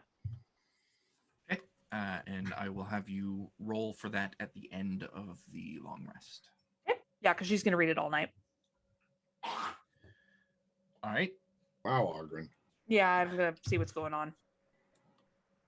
I recognized that dog hacking noise immediately. Zara, your watch is up. Let's do survival. Survival, okay. So that's going to be an 18.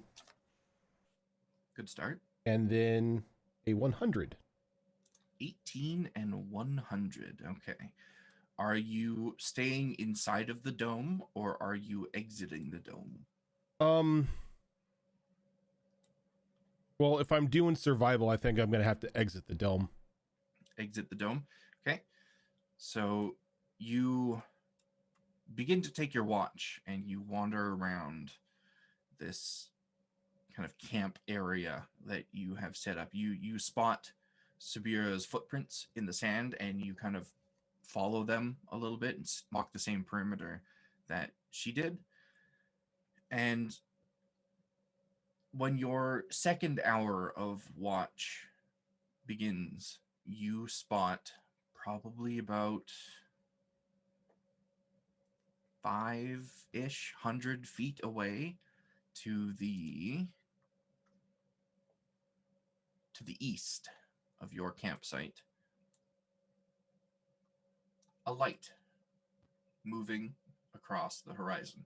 It looks like a torchlight of some kind, and it's bobbing slightly as though someone's holding it and walking along. And they're walking quite slow. 500 feet, you said? More or less.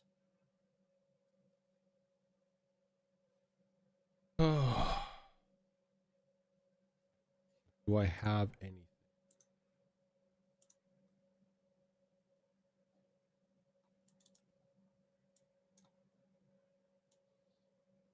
I don't. Of course I don't.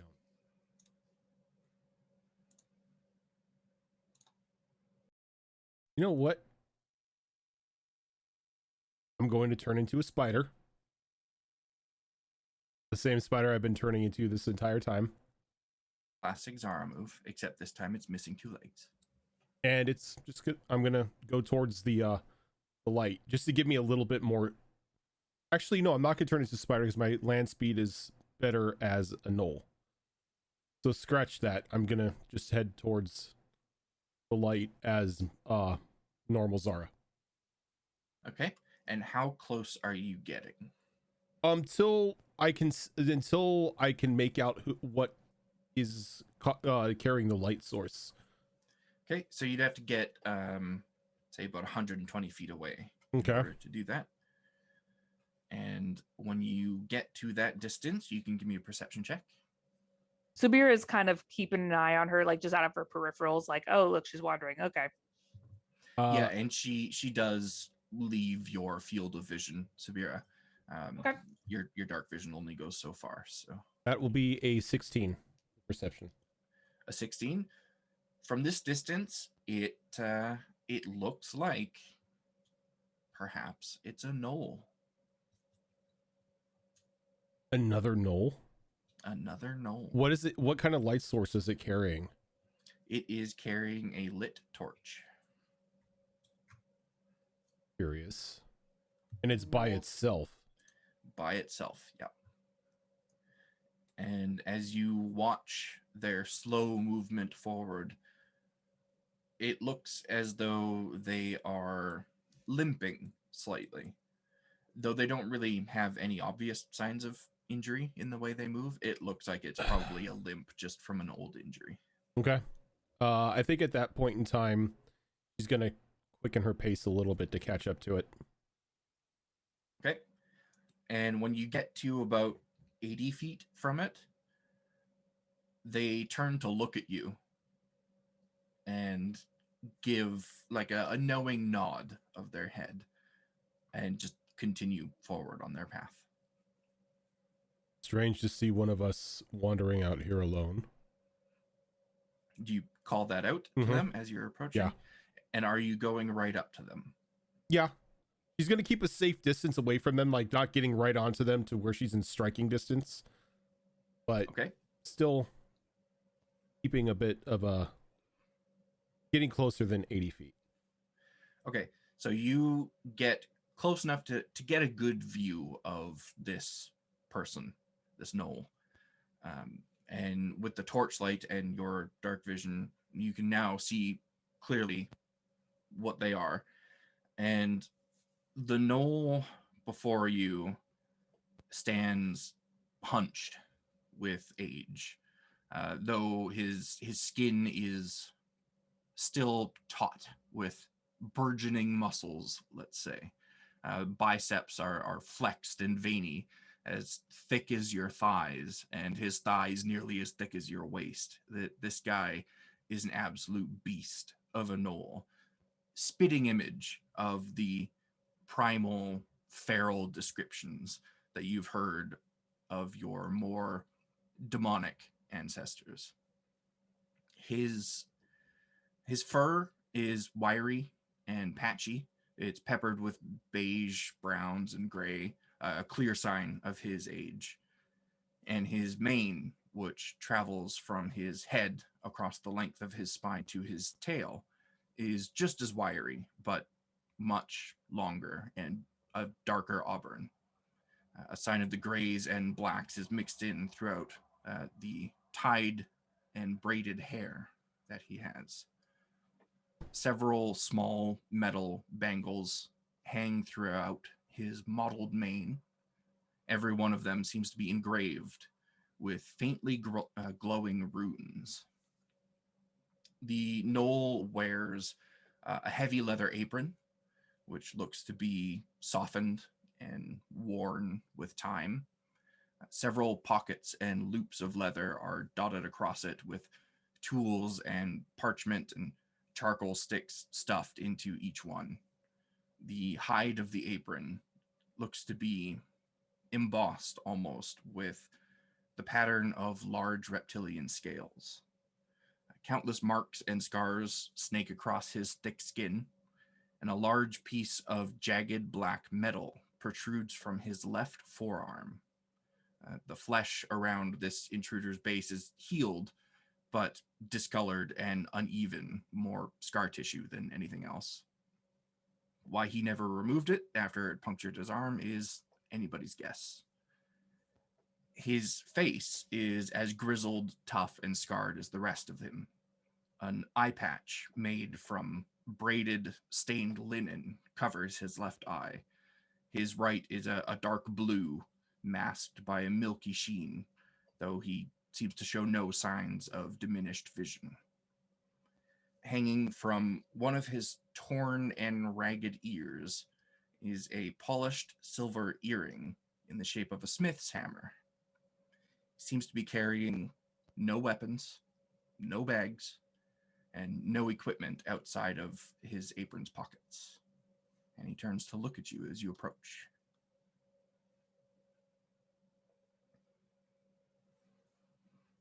Are you alone? I'm alone, yes. Why are you alone? I saw your light. I was curious as to what was too carrying. bright for you? I can turn it off.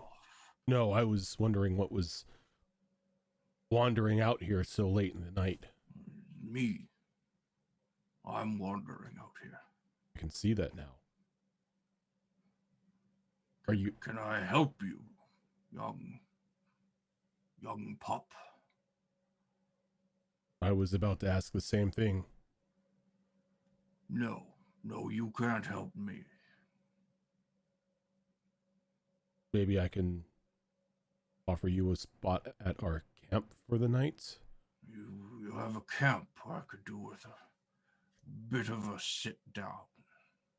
Yes, we have a camp. It'd be much safer than wandering Lead the these way, places. then, young one. She nods and begins to lead him back to the camp. And it's a very slow trip. He is not fast by any means, and that limp that he has seems to just slow him down even further. But you do eventually get there. Probably at the end of your second hour of watch is when you guys reach the dome once more. And kind of stops and looks around. I don't see any camp here. It's under the dome, of course. Subir's head suddenly just sticks out of it.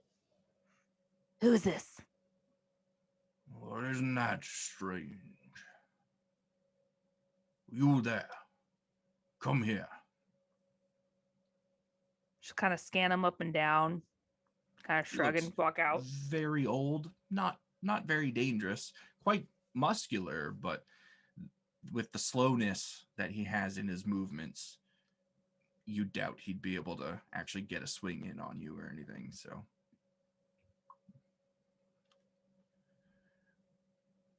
did you just come out of the sand there? I suppose it would appear that way. Can you do me a favor and kick Yixis and tell him to drop the dome? How hard do you want me to kick him? Oh, I'll leave that up to you. All right. By the way, why do you keep inviting strange gnolls to our camp? He is an What elder. are you calling strange there, pup? You weren't here the other night. No, I was not. She'll walk in and she'll All right, then. She'll kick Yixis, but not hard, just enough to be like, hey, hey, hey.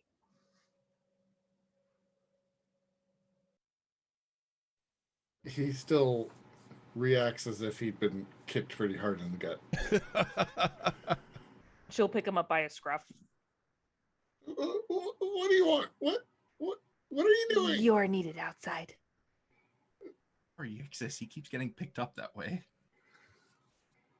I'll just try to pop my head out. What's going on? Who's that? Oh, there's another one. How strange. Yixis, drop the dome. Why?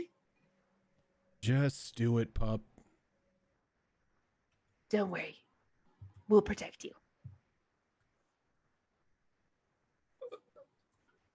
But it's safe in here. Not with your head poking out like that. Yixis. Do you want him to be able to come in? Because he can come in if you want. That works too. And then she's like, if you just walk this way, you'll see everyone else. They have seen a camp like this before, but times are strange, aren't they? You're telling me. Follows your lead very, very slowly. And I assume you're permitting him to pass through the dome. Yeah.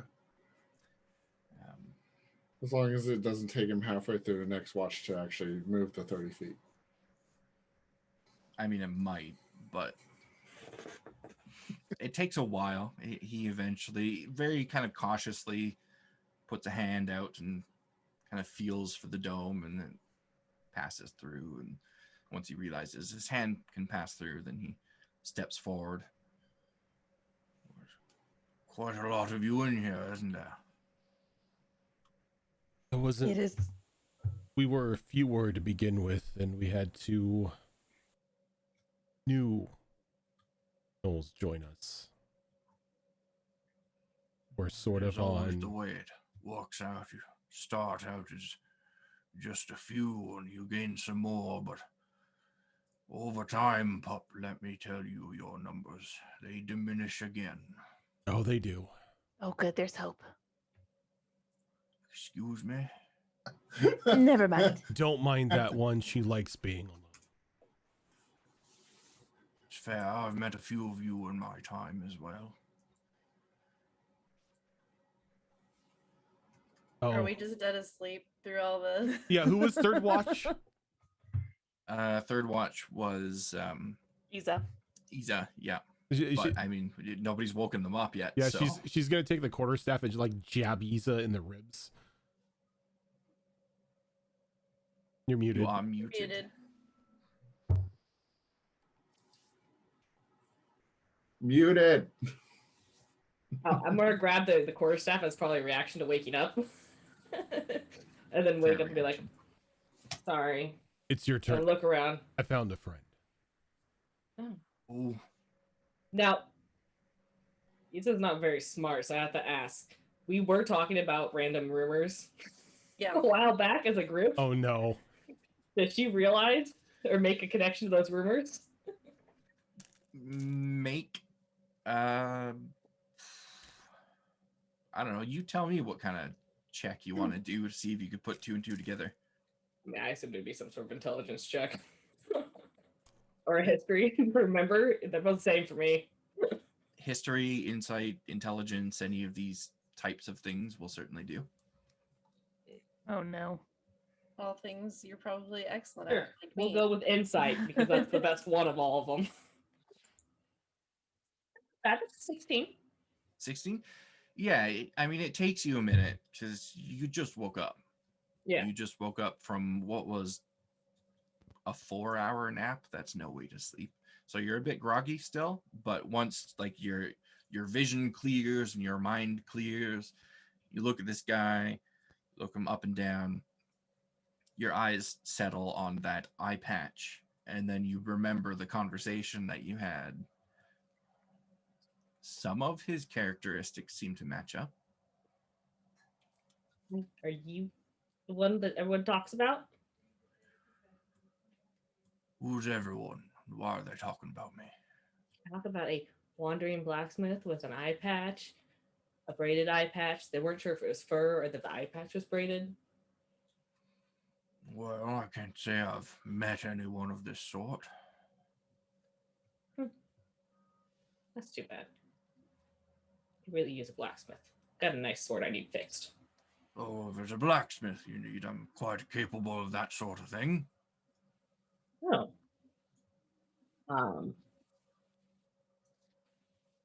She's gonna look at him and she's gonna rummage in her bag for a moment, and she's gonna pull out the 3 pieces of sword she found underneath the Colosseum. And she'll be like, "Do you know anything about this metal? It looks strange to me." Well, I know it used to be a sword. It's fixable. Now it's 3 daggers. You sharpened them. I love this guy.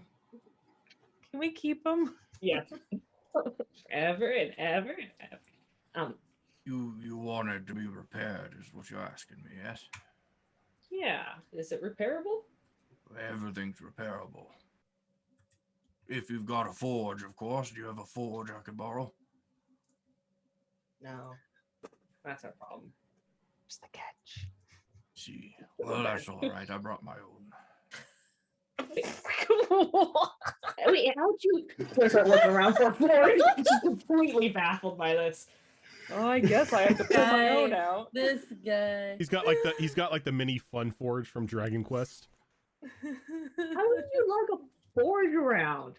With no backpack. Don't question You it. have a backpack size forge. Don't question it. No, I seem to have forgotten my backpack somewhere days ago. If I had an extra one, I'd give you one. But my pack's pretty full. I can't carry all that. I travel quite a bit quicker without the extra weight, you see, so it's quite all right with me. Anyway, you invited me here for some rest, did you not? Oh, yes, sorry. She starts putting all this stuff away. She just got excited. No, please food. rest. Give him food. Yeah. I was actually just thinking about that. I'm like, do I have any food left from all the meals we've made, or did we use it all up in that last meal? You tell me, how much food did you have on you? I know you had kept some stuff stored in that cold box. Yeah, but I tossed a lot of it because it was going bad. Some of it was tossed, and you did eat a fair bit of what you would have had along with the pancakes. Yeah. I mean, I imagine I'd probably only have enough maybe for a simple, small meal, but that's probably about it. So I'll offer that up. I think I can help. I have some dried rations. I offer good berries. Oh no, it's quite all right. I don't need food. I just need a bit of a rest. You can have my spot. I'm going outside to watch, so. What are you watching for? Danger or fun, depending on your opinion. So yeah, we call it fun. I suppose that seems like a good idea. Keep an eye out when you're trying to sleep out here in the desert. You know, it's quite dangerous out here. Somebody could come along and find their way into your camp. It would be terrible to have such a person show up when you're all asleep and defenseless. Anyway, thank you for the invitation. I'm going to lay down. This is our first time running into people in the middle of the desert, so it's fine. This is why we don't invite strangers, God damn it. He lays down in the dome, and like the moment his head hits the sand, he's asleep. I'm gonna keep watch using perception. Okay. Because I got.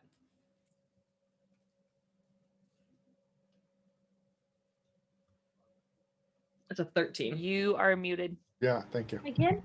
No, not you. Sorry, Shadow.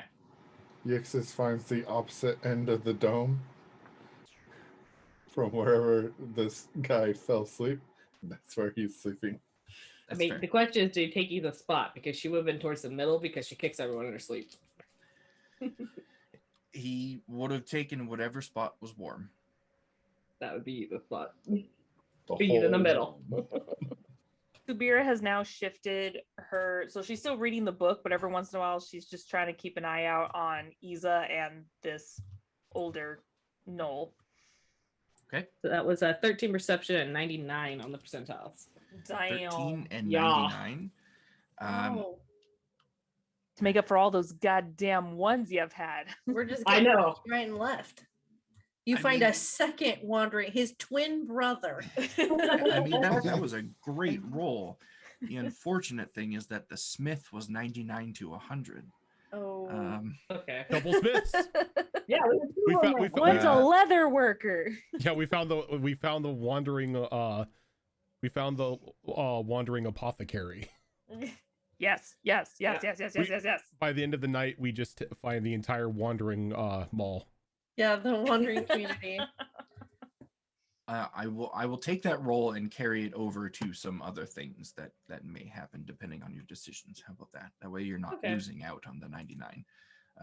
But your watch does go by quietly, uneventful. There doesn't seem to be any sort of ruckus from within the dome. So I mean, I imagine I periodically just poke my head in the dome to make sure everything's okay and then keep going. You see Subira I just like imagine staring so. at you. Thumbs up. I'm picturing her like, It's exactly what she's doing. Yeah, not blinking, just staring all creepily. Thumbs up. But I like would, trying to smile but can't do it. Like, I would like Wednesday everyone Addams smile. yeah. inside of the dome that is currently asleep to give me a perception check. Nope. 3. Anybody inside the dome who's currently asleep? Yes. Zena is Asleep. snoring. Dirty 20. And while I'm sleeping. Okay. 14? I'm in danger. 14. Okay. Yixis and Zara, the two of you are awoken several times over the next 2 hours by very, very loud snoring coming from this guest of yours. I feel like we're having like a snore war between him and Xena. Yeah, it's not going to affect your long rest because you're used to sleeping next to Xena, who is a snorer, but it does wake you up a few times, so you might be a little more irritable in the morning than you usually are. Strangely enough, Yixis this just does not bother. fireballs the entire dome. Oh Jesus! Well, I'm outside, so I'm okay. I do Yeah, a you're backwards fine. somersault from my sitting position. I'm like, I'm out. But aside from that, nothing else on the watch. You go back inside the dome. I'm Lisa, gonna and poke Xena. Kind of like plug her nose. Put her up. Punch. Yes. Hold on a second. Just punch me back. they're gonna brawl in the dome. Oh God, no! Like two I don't think chihuahuas that's- locked in a small room. I like to cast hold person. I'm gonna have to. If they I'm, wake me up, I'm taking them off the allowed in list and watching get shunted out. I'm just gonna, jettisoned out. I'm gonna have to start taking create water just so I could drop it on them when they get like this. Imagine we Spray rolled bottle? out of the dome as we were doing this. You're gonna spray bottle them? Nope. Yeah. Nope. My spiritual weapon is now a giant rolled up newspaper. I'd like to cast Shillelagh on a rolled up newspaper. Oh, it's my as I pin her down. Oh, it's my watch. All right. Sorry. Who's that guy? Yes. I think he's the wandering blacksmith. What? Is it eye patch? Is it braided? It's braided, but not with its fur. That was disappointing. It's pretty cool still. It is cool. Do you think he'll make us some shit when he gets up in the morning? Maybe. That'd be good. He said he'd look at my broken sword. Yeah, that'd be glorious. Maybe you can fix your axe.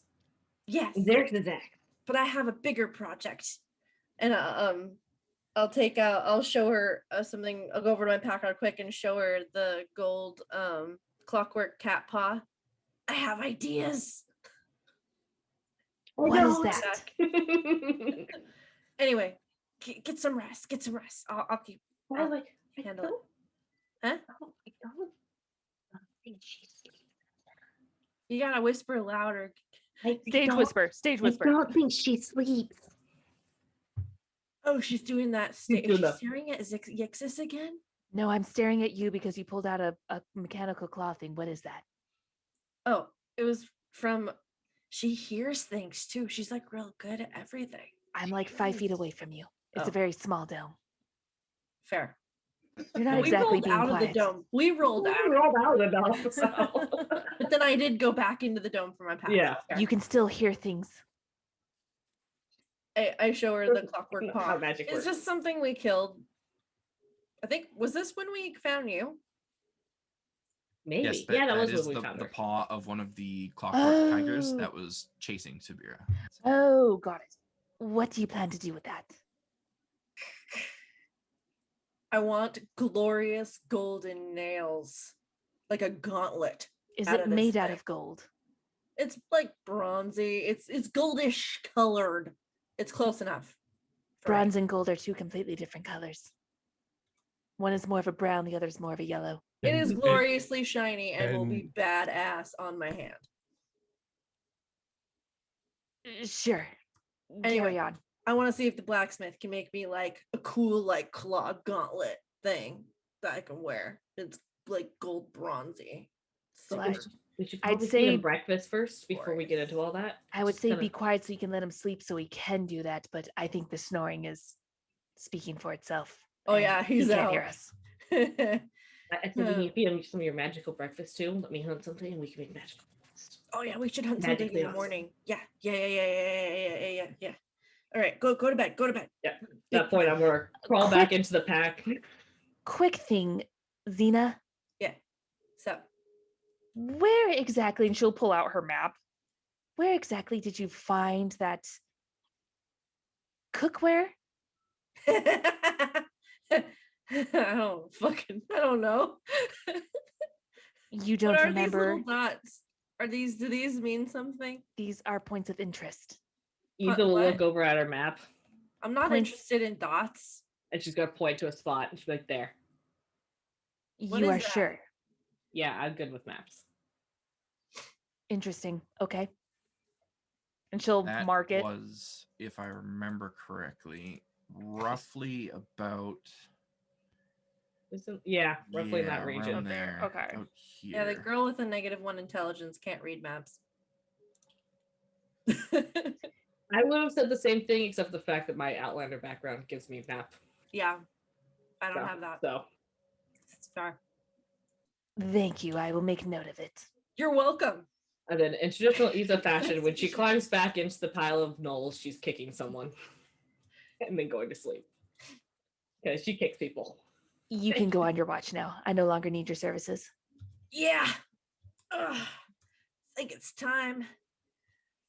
Do the warm up. And then she'll start zoomies around the camp. Okay. Give me that zoomies roll. Will do, sir. So early in the morning, my goodness. Just so energized from all this good news. I didn't do zoomies, so she could do zoomies, so one of us does it. Thank you. It's a good roll. 22 zoomies, and let me get percentile. Okay. Wow. Okay, 90. Dang. We're Guys with the high rolls. Wow. I know. We're gonna have shitty rolls for a while now. I know. Don't jinx it. Don't jinx it. I mean, I'd be Oh fine with wait. that. Okay, hold on. No, I might need to clarify something. If it's I got a 0, 0, and a 9. So is that That's nine. That's a 9. Yeah. So let's reverse that. We're gonna 9. die. Well, Zena might get her dragon. Okay. Whoops. No middle ground. No middle ground. So, remember, Isa rolled another like super high one earlier that didn't get She to be did. applied to anything. But I have already tied that to something else. Too late. So, If we survive that long. how far out? One of my favorite questions. How far out from the camp are you going during your watch? Probably about, but like running in between up to 60 feet. Up to 60 away. feet? Okay. So as you are doing your zoomies around the camp, you spot something odd to the east. Now, normally it wouldn't really stand out to you because what you spot is a bunch of cloud cover. However, you know your druid friend is quite capable of predicting truthfully the weather, and she has predicted for the previous 24 hours and next 24 hours that it will be clear skies. Cloud cover is certainly not clear skies. So you perhaps investigate a little closer and get a little closer to it. Yep. And you see that this cloud cover seems to span out for a couple of miles. And as you're focused on it, there is a flash of lightning from the far side of this cloud cover, which lights up that area and allows you to get a better look at whatever it is that's over there. And you see that there's something falling from the clouds. Not falling like rainfall, but much slower. Like there's something drifting down slowly from this cloud cover. And then a breeze picks up in your direction, and this breeze is frigid. Some of the coldest air you've ever felt. Very unnatural for the desert, even though it does get quite cold in the desert.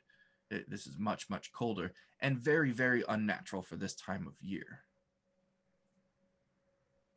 Now, you've never experienced snow firsthand, but you've heard talk of it.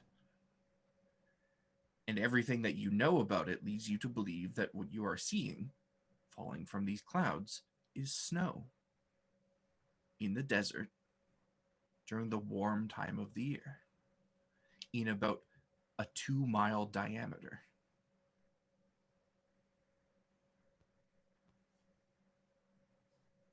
How far away? It is about 1,000 feet to the east. Okay. Weird. Maybe Sabira will know some shit about this. All right. I'll zoom me back over to camp. Okay. Zip, when you said that, I almost choked. There's another shit. I go and I just like sit down like right next to you. She's staring. Yeah. Yes. So, question. Oh, it's good to use those. You know that white stuff that's really cold that falls from the sky in places that aren't desert? You mean snowfall? That, yeah. Mm-hmm. What about it? Point. That direction. Bunch of it. Also, something fell from the sky, but more like floated or like gently fell. That's snow. It falls very slowly. No, it was like a bigger, like a figure. Nope, it was snow. Oh, it was snow. I didn't see a figure fall. Okay. Never mind. That sounds about right for Xena. Yeah. Okay. It was probably just the white stuff, actually. But yeah, cloud felt like 1,000 some odd, I don't know distances, real far that way. cold. I'm like cold. Take a peek. Come, I'll show you. And I'll bring her over there to where I was. Okay. And Sabira, you, after standing there watching it for a moment, see another flash of lightning in that direction, and it lights up that area, and you can see what looks to be, in fact, snow.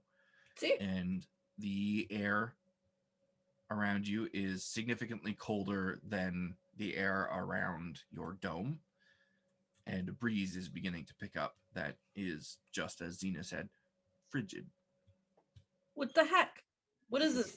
Very interesting. Can I do like a Arcana check or my? Yeah, you can give me an Arcana cartography check. I don't know. Okay, let me see. What's my? Where is it?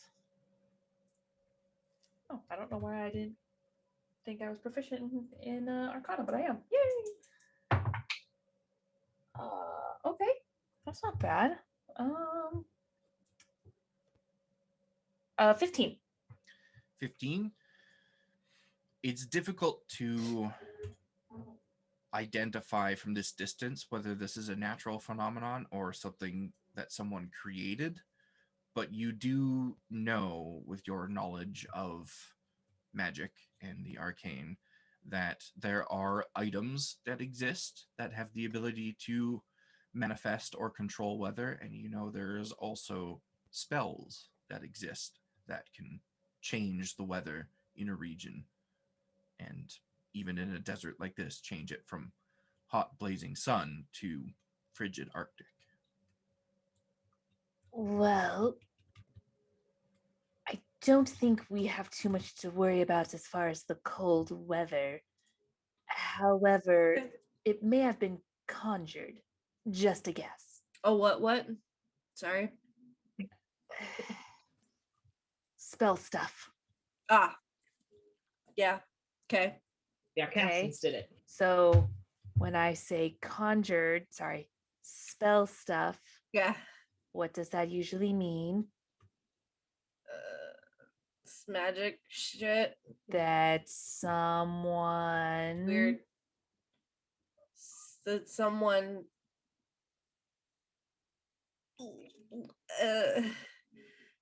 casty stuff. There you go. Usually somewhat, maybe potentially close by. There's an Arcastin out there. Sure. Zara will want to know about that. It's a ways off. Let's wait until it gets closer before we even worry about it. Okay. Yeah, all right. Sounds good. Glorious. I'm sure we could take a, weakling snowman magey magic person. Yeah, you should go out there and play in the snow. It'll be fun for you. You think? Yes, what entirely. No. Is it different than sand? In some ways, yes. What ways? Well, you can still dig in it. You can still create stuff with it, but it's much more firm and cold. I don't know if I like cold. How do you know if you've never been cold? Snow cold, I mean. More investigations. Playing. Killing. All the things. Can you kill snow? No, it's just like sand, right? No, never mind. That was a dumb question. All right, let's just go back. Okay. She'll just be like, sure. and walk back in. Well, what if it was a creature made of snow? Then you could kill snow, right? Then yes, you can kill snow. And she just keeps kind of that kind of train of conversation as they walk back. She kind of has this attitude like, yeah, pat you on the head, like, yes, very good, Xena. Or no, bad Xena. She like wags her tail goes down. Wags her tail, tails go down. Could you both give me wisdom saving throws, please? Crap. From this conversation? Is it a spell save effect because you have advantage? It's like, yeah, it's a spell. It is not a spell. Ah! thought my food was gonna come in handy. Oh shit, son. Oh, I have. Dang. 23. -1 for a 13. 13. Okay. And Subira, could you give me a perception check? Sure can. Ooh, my perception's not great. That's a 12. 12. Okay. Actually, roll that with advantage because this is hearing based. Oh. Oh, even better. Nat 20 for 22. Nat 20 for a 22. Okay. Love that so, Kraken. Xena, you feel compelled to wander to the north. And while you feel compelled to wander to the north, Subira, you hear what you thought was the sound of wind at first. But now that you're focused less on the clouds way off in the distance and more on what's around you, it sounds more like a tune, like a song is being carried on the wind. And then you notice Xena beginning to wander northward. Yeah, I'm gonna check out that snow stuff right now. I think it feels like it's a good idea. Oh, I see now. No, I changed my mind. You shouldn't go. The snow is to the east. She's going to the north. Oh. Oh. Wait, I'm going in a different direction than the snow? Yep. Oh. This is a completely separate thing from the snow. Got it. I was so focused on the snow. I redcon that, and Xena will say, I feel like something cool's over here. I'm gonna go this way. Why? I don't know. Just feels like the right thing to do.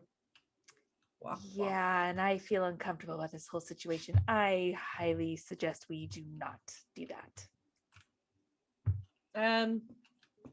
No, I'm gonna go. No. I keep walking. There's a dragon back at the camp.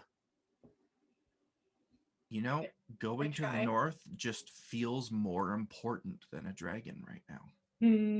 Shit. This hurts. Yeah, whatever. I'm definitely going this way. Can I do a Arcana check to see what is, if she's being like controlled or charmed or anything like that? Because since I sensed that something was going on with that tune. You sure can. This is the glorious path. Dirty 20. Dirty 20, okay. This is showing the telltale signs of a charm of some kind.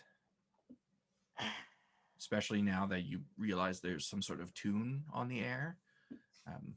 Songs can charm people. Of course, you, of all people, would most likely be charmed. I do need you to give me another wisdom saving throw at this point, Subira. Oh, me? Okay. And it's, wait. I forgot that this is not with advantage. Okay. Oh, I'm doing pretty good. Okay. That is 21. 21? Okay, you're fine. So she'll look at Xena and be like, hold still a moment. And she's going to go ahead and kind of slap her on the shoulder and cast Protection from Evil and Good to help get rid of the charm.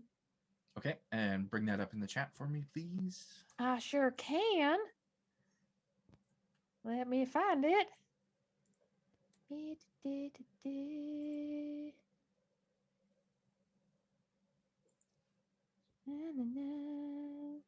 Oh, do I not? Oh, I don't have half my spells on here. Oops. I need to fix that. Yeah, give me just a second. I'm just gonna copy pasta this. You can bring it up. Protection from evil and good, you said. Yes. There we go.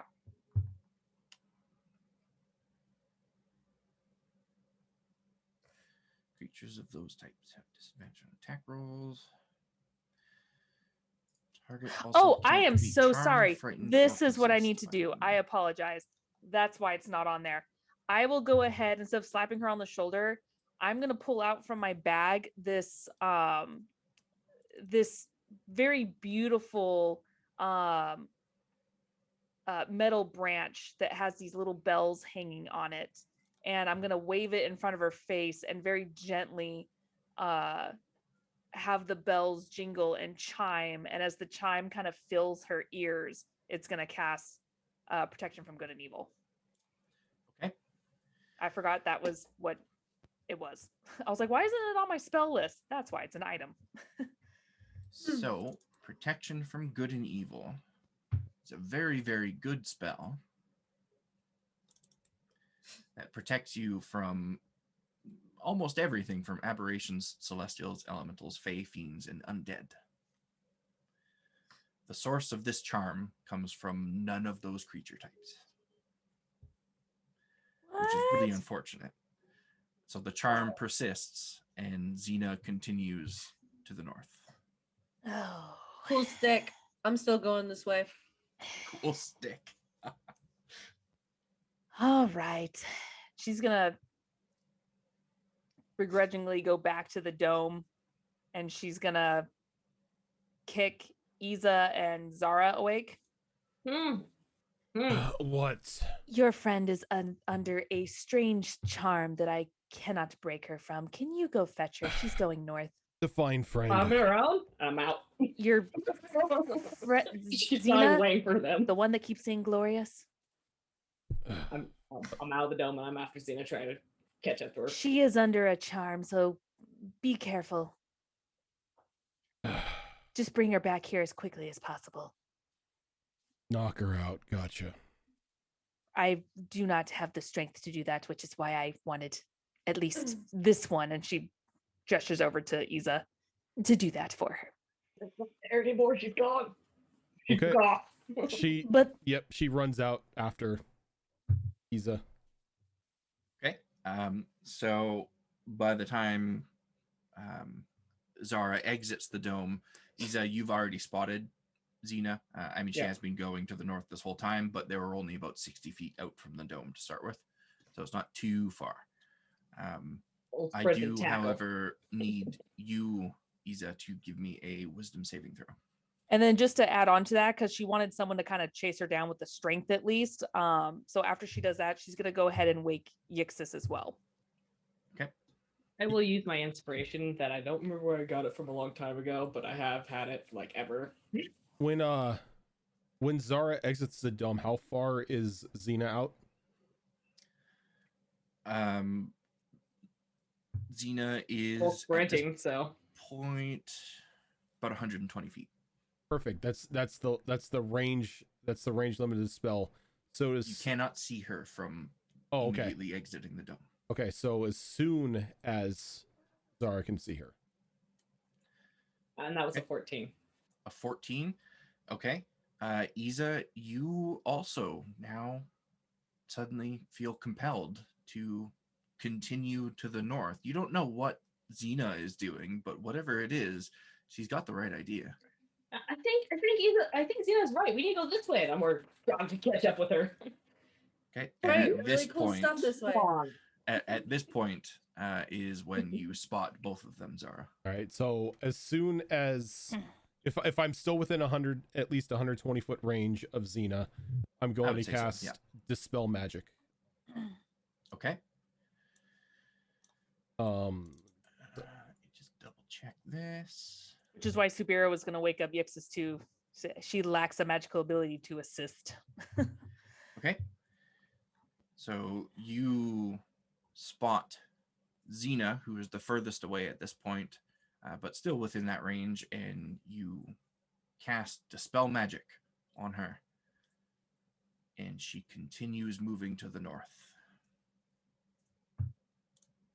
I think we're going to find. Which tells you that whatever it is that's compelling her to move to the north isn't magic. Isn't, at the very least, isn't a spell or spell effect. Really cool stuff. Pretty sure there's going to be multiple dragons and multiple blacksmiths and like a lot of shiny stuff. You think there'll be a shield? Yes, like a lot of shields. Mean, I like my shield, but I want a new shield. Much better, stronger, shinier shields. I think how far back from am I from the dome at this moment? Have you been moving towards the two Towards of them? Yes. Okay, so you're probably about 40 feet from the dome. Actually, I'm not going to do what I was going to do because I can now tell that Isa's charmed as well from the comment that she made, right? Yeah, Isa has like caught up to Xena, and they're both just like walking to the north, having this conversation about all these amazing dragon blacksmiths that they're gonna meet. And shields we're gonna find. I'm gonna continue following them. Just to make sure that wherever they go, they're not really gonna get in too much trouble. But I don't want to bring everyone else just in case they get affected too. Okay. And inside of the dome, Yixis, you have been awoken by Subira. And as a what note, is it now? 22 sleeping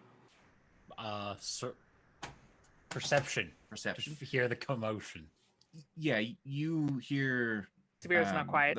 The conversation that Subira was having with Zara, and by the time Zara has exited the dome, you're like awake and alert. So now Yixis, Xerax, and Subira, if you're still in the dome, the three of you are there and awake. Your simple-minded companions are under a charm. Well, one of them was, but I can only imagine the other one is not too far behind. And I lack the magical essence to dispel and help them. What? So much shade. So much shade. I love it. They are charmed. By what? I can't really help with that either. I don't know dispel. I do not know, but I am assuming it is from a conjurer of sorts. Or something more powerful, I am not sure. But they're headed north.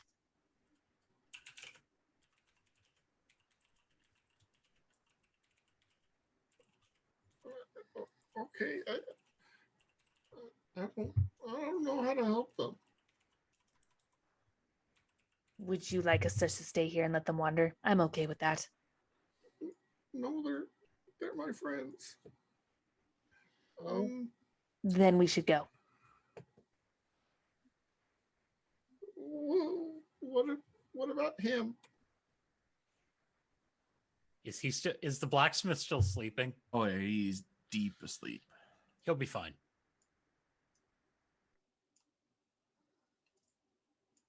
So let's go.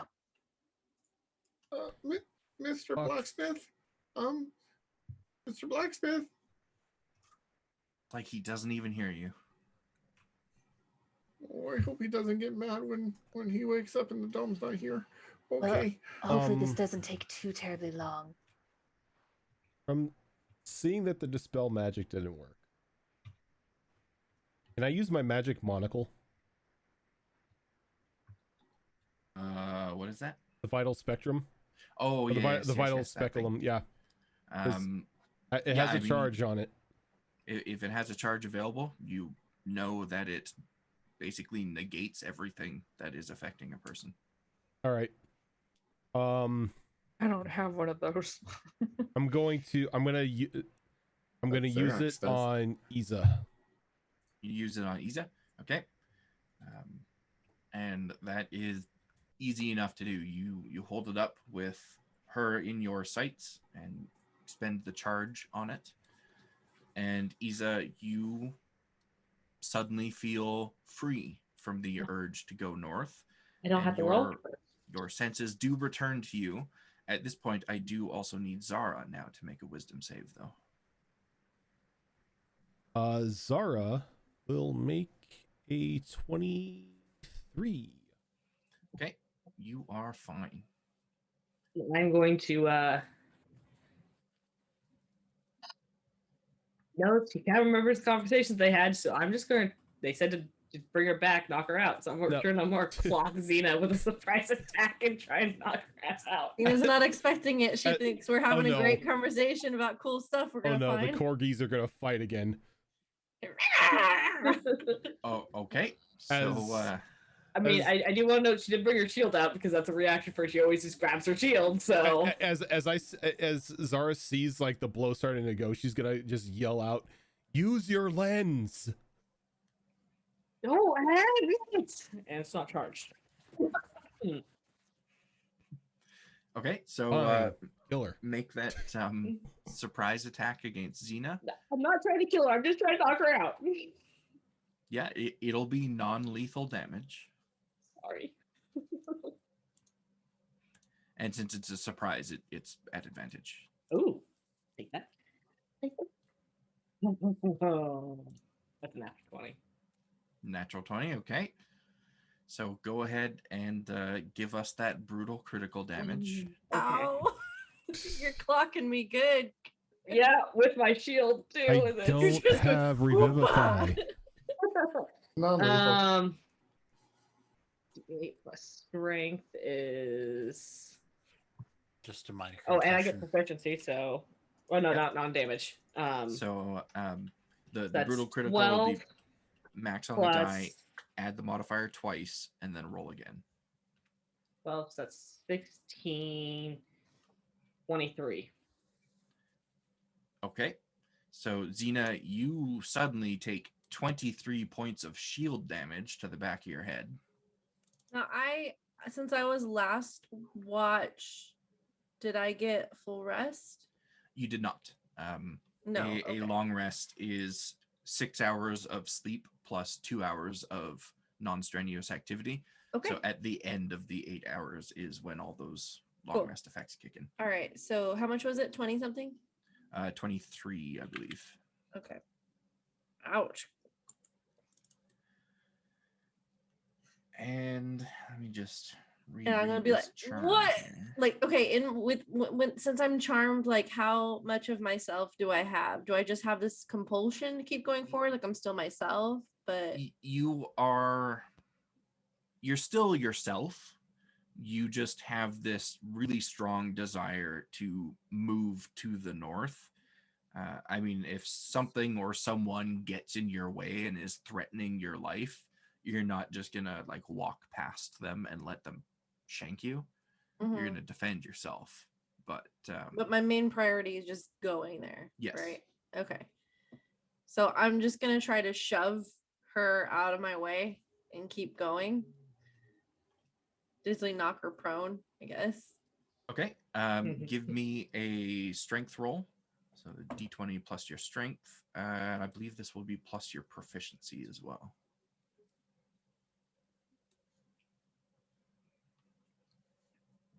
$27. Does a 27 hit you, Isa? Oh yeah. Okay. You are shove, just one-handed. Shoved to the side.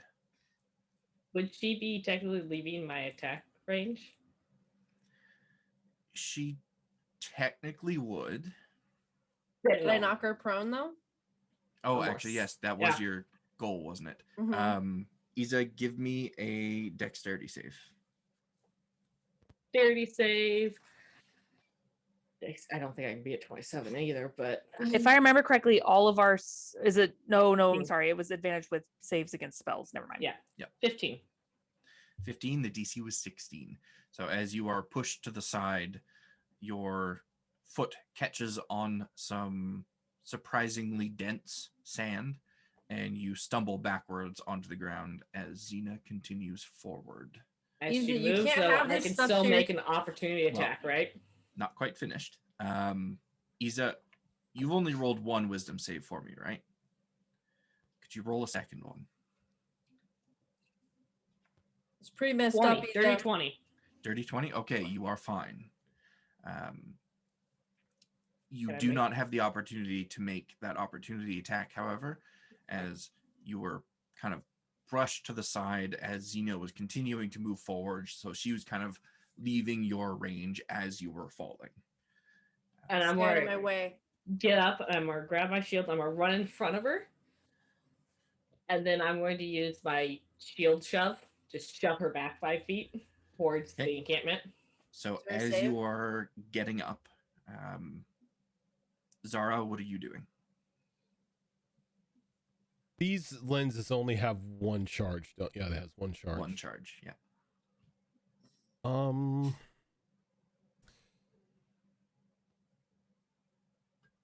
Well, we need to restrain her.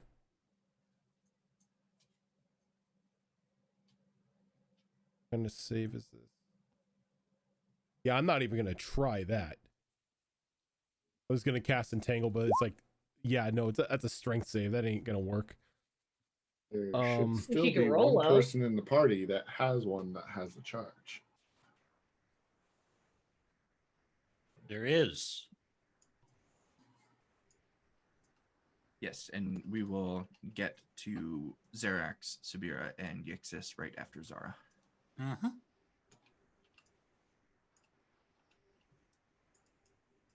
Nothing like there's nothing she knows there's nothing that she can do, so she's just going to continue following on, keeping an eye out for anything else that may be watching this.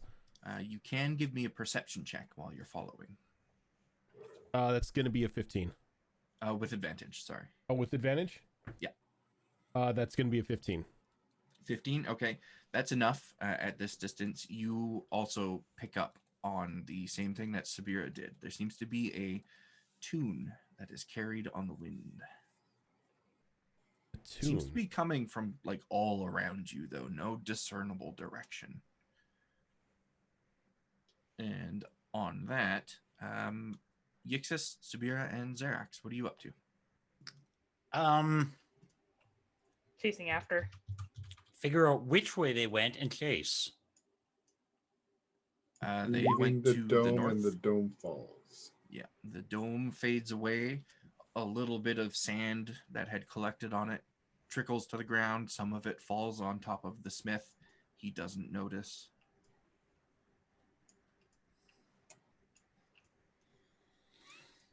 And I'm going to take off at a full sprint to the north then. Okay. And it doesn't take you long to see your companions in the distance. The furthest, Xena and Iza, are about 120 feet away from you. Okay. Oh.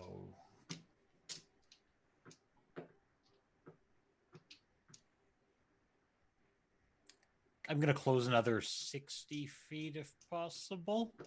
Yep. Easy enough to do. A lot was going on with the others in the meantime, so yeah, and you've got time. Bring up the lens. Okay. And Iza looks like she's trying to stop Xena. Yes, at this point. It looks like Xena is currently the one that is trying to move north. Iza is trying to get in her way, and Zara seems to be keeping a little bit of a distance, but following the group as they go. Okay. In which case, I will aim at Xena and hope. Okay, so you point that lens right at Xena, and you expend the charge within. And Xena, you feel that drive to move to the north suddenly dissipate from you. Right as Iza is bringing up her shield for a shield bash. So Iza, if you want to do that roll for the shield bash. It was a shove, not a bash. Shove. Go to shove. Shove. That's probably not going to connect. That's a 14. I 14. jump out of the way. So you came to your senses just in time to dodge out of the way of that shield. Iza, what the? Go this direction. What do I remember about the effect? You Or the just recall having this powerful drive to go to the north. Something was pulling you to the north almost. Okay. I do need, at this point, Xerax, who has moved within range, to give me a wisdom saving throw.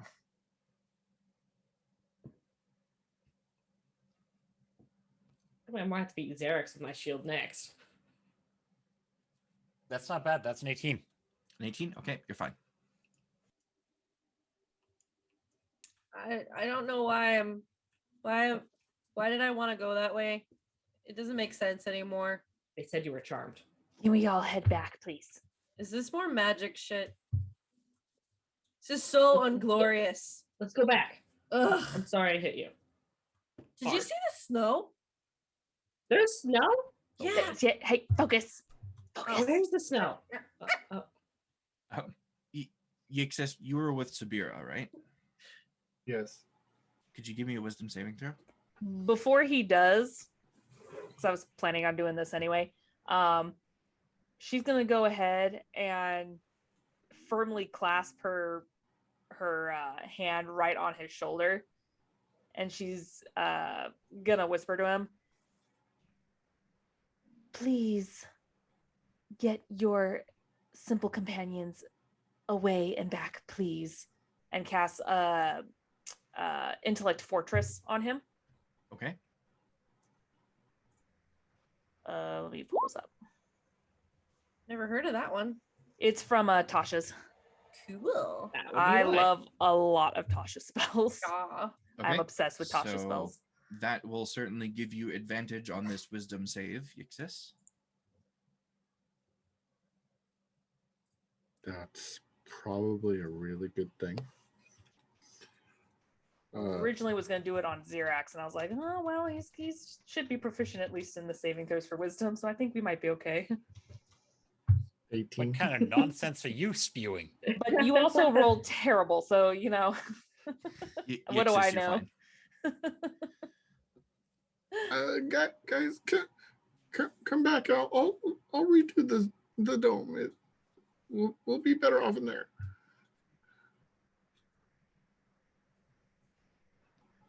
Is Please everyone hurry. heeding that warning or that? I'm showing Quest? either the snow. You said snow. Over. Do you want to freeze to death or do you want to be controlled? I'll show you the snow tomorrow. Okay. Sabara's kind of a, you know. Party It's pooper. not the first time I've heard it. Party pooper. Doesn't bother me. Yeah. That's totally what I was going to say. Mm-hmm. Of course it was. Mm-hmm. Anyway. I'm doing real good on my watch. I found snow. So. I think she means well. She doesn't want us to be charmed. She did get me to get you. So Oh, yeah. Thanks. Thank you. I do think she means well. I don't know what that was about, but I don't think it's smart for me to wander off away from the group like that. So do we know where the snow came from? That way? The way you were walking. Huh? No, it is East. coming from the east, and I have a feeling it is from a conjurer of sorts that may have casted it. She taught me that word. That word means the magic are cast and stuff. So we go kill it. I did not use those words. Told you Zara would want to know. Maybe we take care of the blacksmith first, though. I want to talk to him in the morning. I don't Can want we to keep going so we don't leave him get here. charmed? Otherwise, Yeah. I mean, I assume we're walking, talking. I assumed you were This having is this true. conversation as you I were was like, we walking. are not sitting here and talking about it, goddammit. We don't want promised him to being keep him charmed. safe. This is true. Fine. I'm sitting back down and doing the ritual again. We hunt. Yeah, so we hunt the before you guys- caster down in the morning and kill it. Before you guys get back to the camp, how many of you have only rolled a single wisdom save? Yo. No, I've done it twice so far.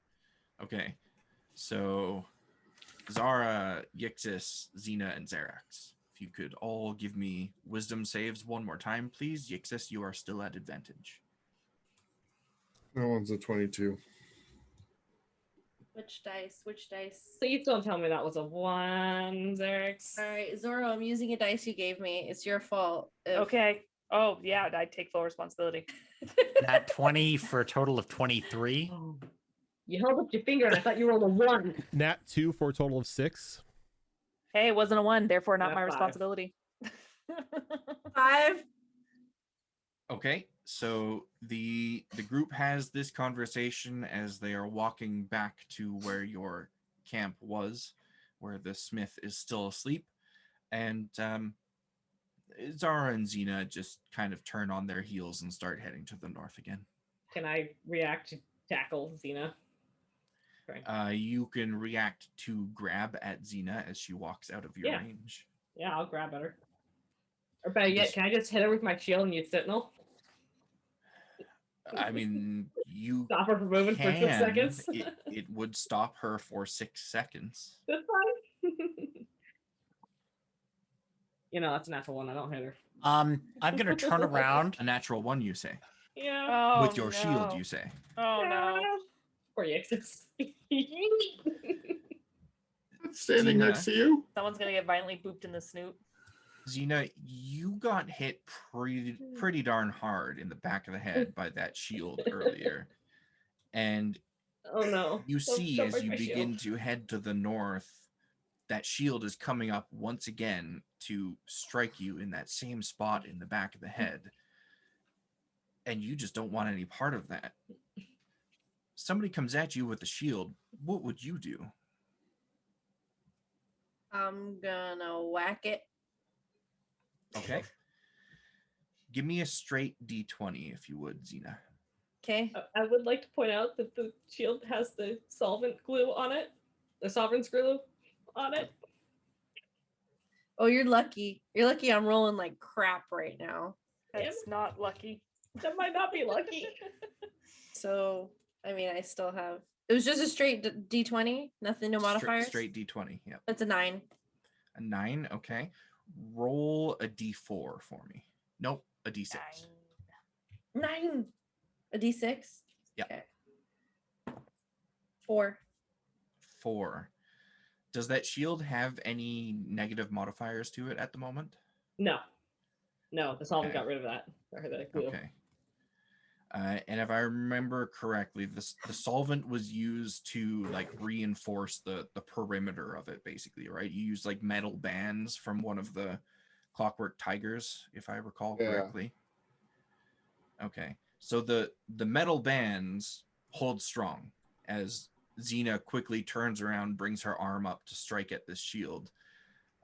What doesn't hold strong is the center of that shield, as the wood that you can see from your side of it, Isa, cracks and splinters and splits right in half. That shield is busted. Isa, stop it! I'm going this way. You broke my... No, I'm pissed. I'm just tackling her. I don't give a shit. Brawl. She broke my shield.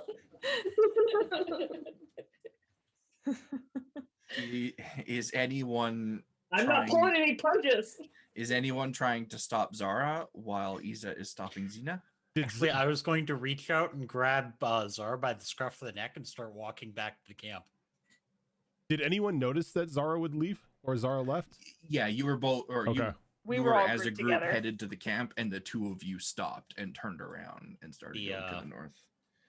The 16 passive perception ranger would like to stop you. Got you. So if you're trying to grab Zara, this would be a grapple check. So it will be your athletic, your athletics, Xerax, versus your athletics or acrobatics, Zara. Oh yeah, because I'm so good in either. One. That's what I was hoping to hear those words. I'm good with this. My fear is what's going to happen next because of it. 22. How? Stop that. 18. Acrobatics has a +2. I rolled a natural 20, so 22. Stop that. Shit, son. Oh, okay. You Can are I drop quite a shatter on them all. quite surprised, Xerax, when you Would kill go us. to grab onto Zara, and it like she has the dexterity of someone with 2 arms, and she just like slips away from you and continues to the north.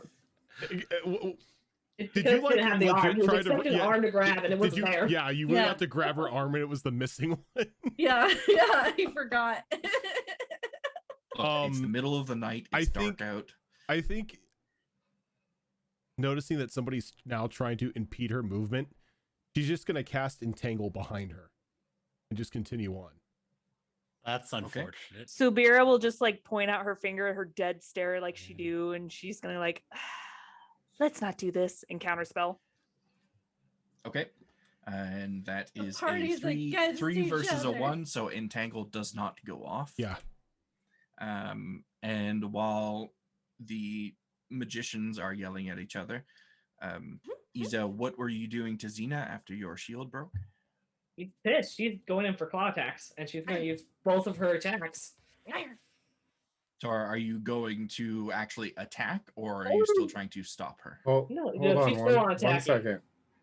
At any point, are Zara and Xena within 20 feet of each other? Yes, because the group was fairly tight together when they I stopped. will To drop a... remind you, you can't non-lethally cast magic damage spells. So if you kill me, I'm dead. It's cool. It's cool. No, there's other ways of healing you. Okay. Yeah, we're just gonna let you die. Dropping a level 3 shatter. Okay. Counter Okay. spell. No, never mind. I'm kidding. Save me. It probably hits me as well. Yeah. You Yeah. guys need to do a con save. With advantage because of our eating. Yep. It's a spell effect. Oh, yeah, it's a spell effect. Mm-hmm. Yeah. Screw you. Screw you and your spells. Nat 20. I don't Dirty really 20. want that to Yeah. happen. So yeah, but... that saves. This everyone that needs to make a save is Xena, Isa, Xerax, and Zara. I Dirty didn't 20. want to save from this. The player doesn't want this, but Xena's very pleased with herself. Nat 20. So Sorry, a what save? Con. Con? Yep. Mhm. Mm-hmm. At advantage. 21. That'll be 24 total. 21. And 20. Everyone saves, so you'll take half of this. Alrighty.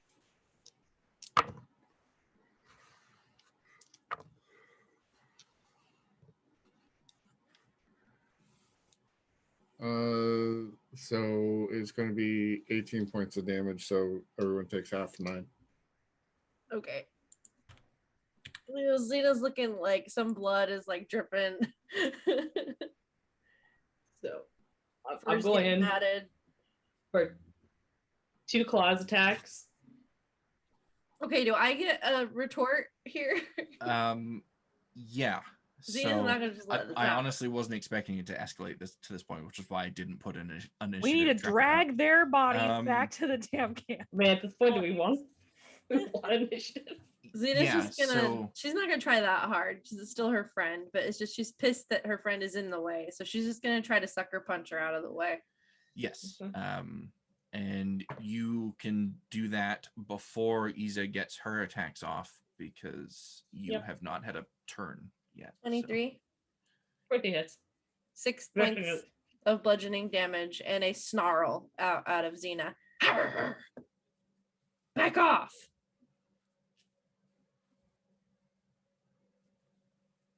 I know we've asked this question before because we're always hesitant about it.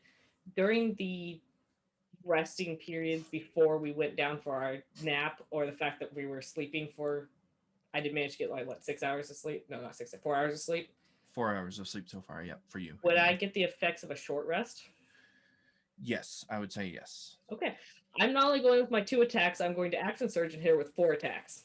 Jesus. Are you doing non-lethal? The first 2 won't be, the last 2 will be. Okay. First 2 might just bring me down, so Well, the first one might bring me I'll do the first one. If she looks like she's going down, I'm not going to keep going lethally on her. I don't want to kill her. She's my friend, but she pissed me off. Limping right now. I do have to call at this point.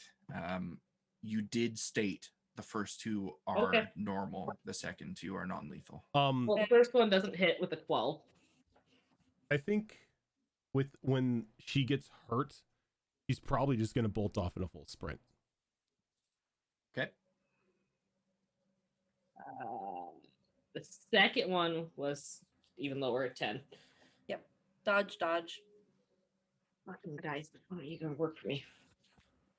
That's better. That's a 21. That hits. All right. And that's a claw attacks at the D10. Plus your poison damage. That's 8 poison. If Zara's running off, I'm casting grease onto her. So it's just 8 poison? You just 8 poison. Okay. Thank Where's God this wasn't. So the Fourth fourth attack? one was 26 to hit. 26? Yeah, go for it. And that is a 10 on the die, so max damage of 14 poison. Xena goes down. Xena goes down. That was with non-lethal because that was the last two. second. Yeah, the last two were non-lethal. And as Xena hits the ground, Zara takes off running, and Yixis, you were going to grease? Yeah. And if Zara passes directly by me, then can I She does not. use it? Okay, I was gonna say, if not, I have a reaction still. Is just out of curiosity, is Xena taking? Is she gonna be doing death saves? No, because it was non-lethal damage, so the intent is just to incapacitate, not to kill. Okay, just want to be sure. Let's see. Grease, I trust in Yixis's ability to aim it where it needs to be. So, Dex save. yeah, that Dex is save? going to be a dexterity save. It is a spell effect, so it I is at actually advantage. have dexterity. That's dirty 20.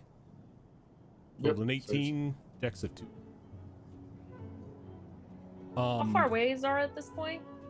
At this point, Zara is only about 40 feet from you. If I'm doing full sprint, isn't it double? It is. Full sprint would be 80. 60 feet or twice 80. whatever your movement is. Yeah, 80 feet. But the arrangement of the party when you're heading back to the camp had Sabira in the back. Gotcha. So you would have had to run past her, and now you're about 40 feet from her. Okay. Well, with that being said, let me see here. Give me a second. What's this? Okay, 60 feet.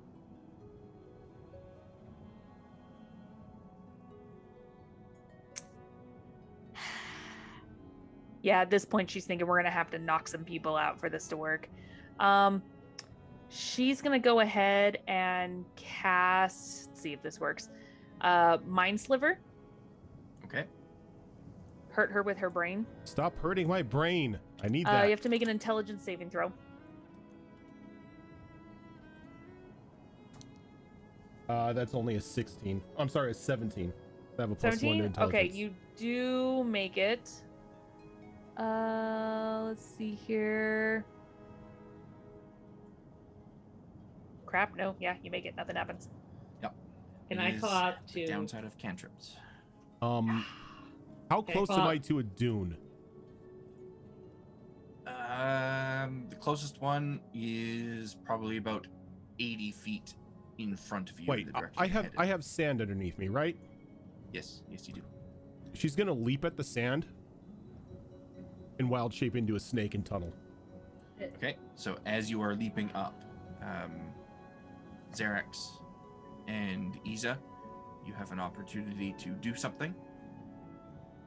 If you want to take that opportunity. Dex, can you bring up Xena? She has a speculum that will work. Nope. She got hit by a critical hit, it recharged. I critically hit her. Oh, And it recharges on a that's right. That's right. crit. Don't check the rules. Cool. And then if I can, I want to take off and try and track Zara. The real question is, did being KO'd stop the effect? That is the real question. But I'm leaving that up to you. Because I'm going after Zara.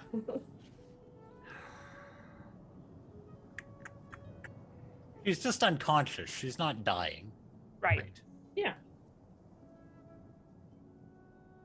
We probably shouldn't wake her up. We'll just start this whole process I'm just going to again. pick Xena up and just carry her back. Okay.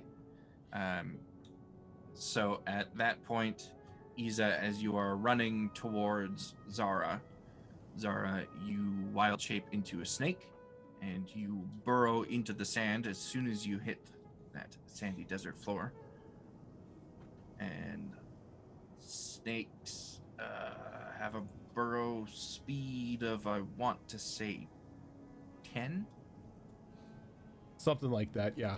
10 or 15? Yeah. She's not really going north, she's going down. Yeah, I imagine it would be like a diagonal down burrow type of thing. Because what she's thinking, she's going to put some distance away. And then once she gets to a certain where she feels like she's safe, she's going to come back out and start running again normally.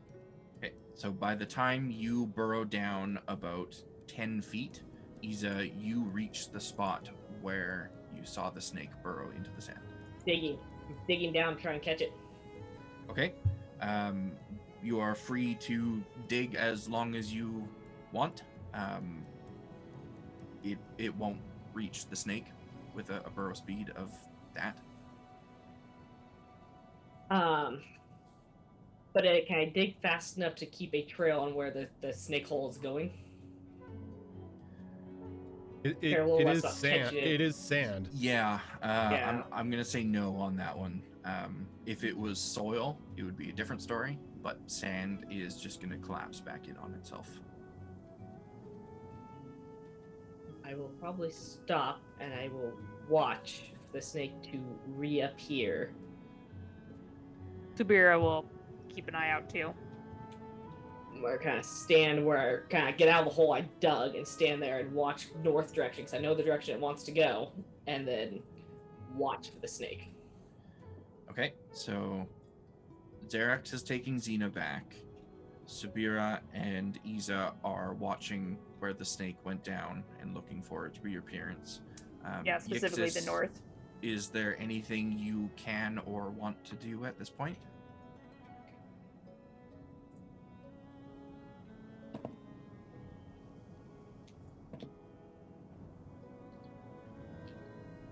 I might have missed something. Yixis, are you alive? Yes. If I don't have sight on the snake, there's really nothing I can do. Okay. I'm also going to give it maybe like 10-15 minutes. If I can't spot the snake that time, I'm going back for my armor, my stuff, and I'm taking off heading north. Okay. I will find Zara. Well, you guys observe that spot for about 5 minutes. At this point, there's no way you're going to be able to find that snake. All right, I'm grabbing my armor. I'm heading north. Well, I think with Zara making her getaway to the north as a snake, we're going to call it for the night. I did send you a message of what she's doing once she gets to the other side. We are going to call it there for the night. We will pick up next week with whatever's going to happen. Yeah, that's a 9 on the percentile, guys. Oh, My bad. Um, Am I now not allowed to roll, like, Sarah? Just gonna say, as soon as she can, as soon as she's out and she changes, she's casting Pass Without a Trace and continuing. Yeah. That's the thing. Either we'll keep walking north until At least we know they're going north. Yeah, you do know the direction that she's headed in. Unexpected. Let's just say this was unexpected. But that's gonna do it for us this week for Gnoll Way Out. Do tune in next week for the conclusion of this event. This I mean, this is kind of par for the course for this game. It really is. It is, but my God. It doesn't make it any less unexpected.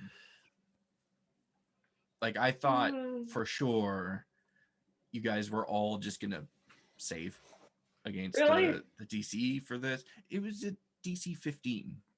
That's high. Yeah, with a That couple is people that high. have really shitty wisdom. Yeah, that is high, but you guys have been rolling like high teens and 20s on the majority of your saves throughout this entire game. So I'm like, I mean, 15, how many- it might get one of them, but He'll be fine. I beg to differ. There's been at least 3 occasions where you've said the exact same thing. I expected you all to save. No, it's great. It's great. We got that. Really everything fun. else is no. Look, No, that was brilliant. Look, as players, we promise you nothing and deliver less. Yes. This has shown me something, however, that I am absolutely going to use against the party every chance I get from this point forward. You guys, Wisdom saves? not great against charm effects. Nope. Pretty bad. The sad thing is, wisdom is my highest score. Yeah, and you're the one affected the worst because you could get away so easy. Yep. Yeah. What happens when you don't have a cleric or a paladin in the party? I guess charm effects, they're troublesome. Well, that's why I was like, oh, I've got something to help dispel a charm. Well, fuck me. I almost turned to get Zara instead of Xena, but Ethan wanted nothing to do with having to knock Zara out. She did not want to knock Zara out, so she was hoping someone else would do it. I am a little bit happy that I got to break your shield. I've been trying so hard. I know you have been. Wow. I know you have been. I will find a new shield. I have to tell you right now, it's been 2 days and 2 nights now that Subir has been with this group, and both nights have not been great at all. She's like, why am I here? Why? This group is You're here to make sure we make it back safely. And now half the stuff I can do is gone with my shield. Good thing we have a maybe blacksmith. Nope, because I'm leaving. Yeah. I'm telling you, she's going after Zara. And Azarin, if it was just a break in the shield, mending would be able to fix it, but I was very particular with my words when I said that the wood began to splinter out before breaking. There's been a lot of critical fails. There's been a lot of critical fails on that shield. There has been. I sometimes word it in a way that mending would be able to fix it, like Xerx's axe, when that broke, that could have been repaired with mending. But the shield, specifically, I've been trying for so long to break that shield. I mean, you tried to steal my shield in the first couple of episodes. I did. We had a spare. I mean, beating down characters is fun enough, but what's more fun is slowly taking away their equipment and taking away their supplies. Well, and that equipment is half of what I can do as a fighter. Yeah, and I think I like doing that as well because it's not just fun for me to try and target those types of things, but it also, I've found in you guys anyway, sparked a bit of ingenuity in how to proceed without that piece of equipment. And I think it's really interesting to see the solutions that the players come up with. Yeah, Ethan's just going to start using random things as shields. God, Xena has 14 pieces of random black metal. We could use the glue, attach a leather strap. We got this. We got a blacksmith, but I'm not waiting around. I'm not waiting around for a new one to be made. I'm looking forward to next week, assuming that you guys find a way out of the current predicament, so that I can play for you the really stupid music that I selected for the blacksmith in Siren's Gate. Is it the Ocarina of Time shop? Nope. Oh, I can't wait. Well, that's now stuck in my head. But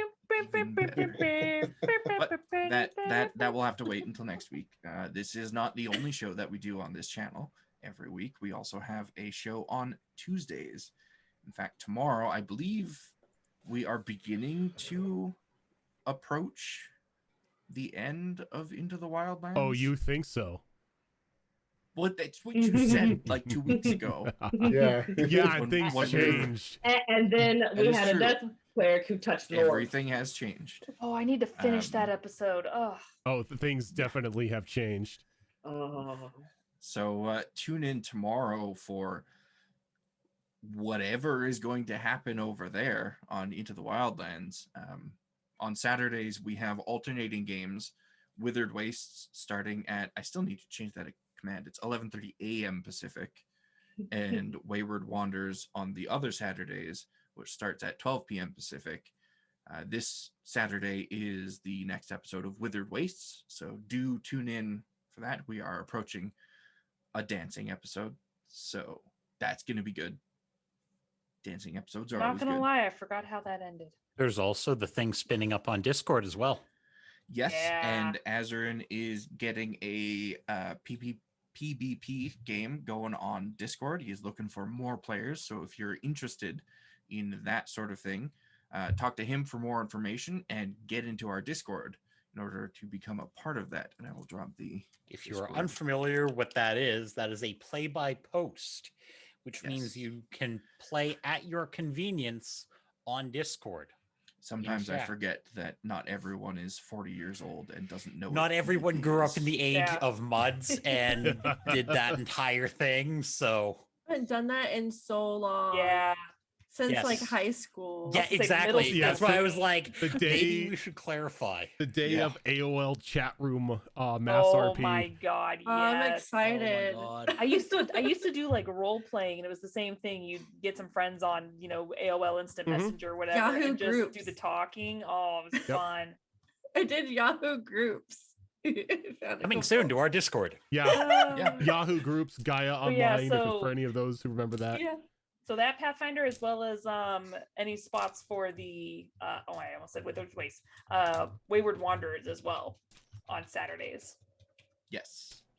And so I think that is going to do it for us tonight. Thank you muchly for everyone that hung around and watched these shenanigans.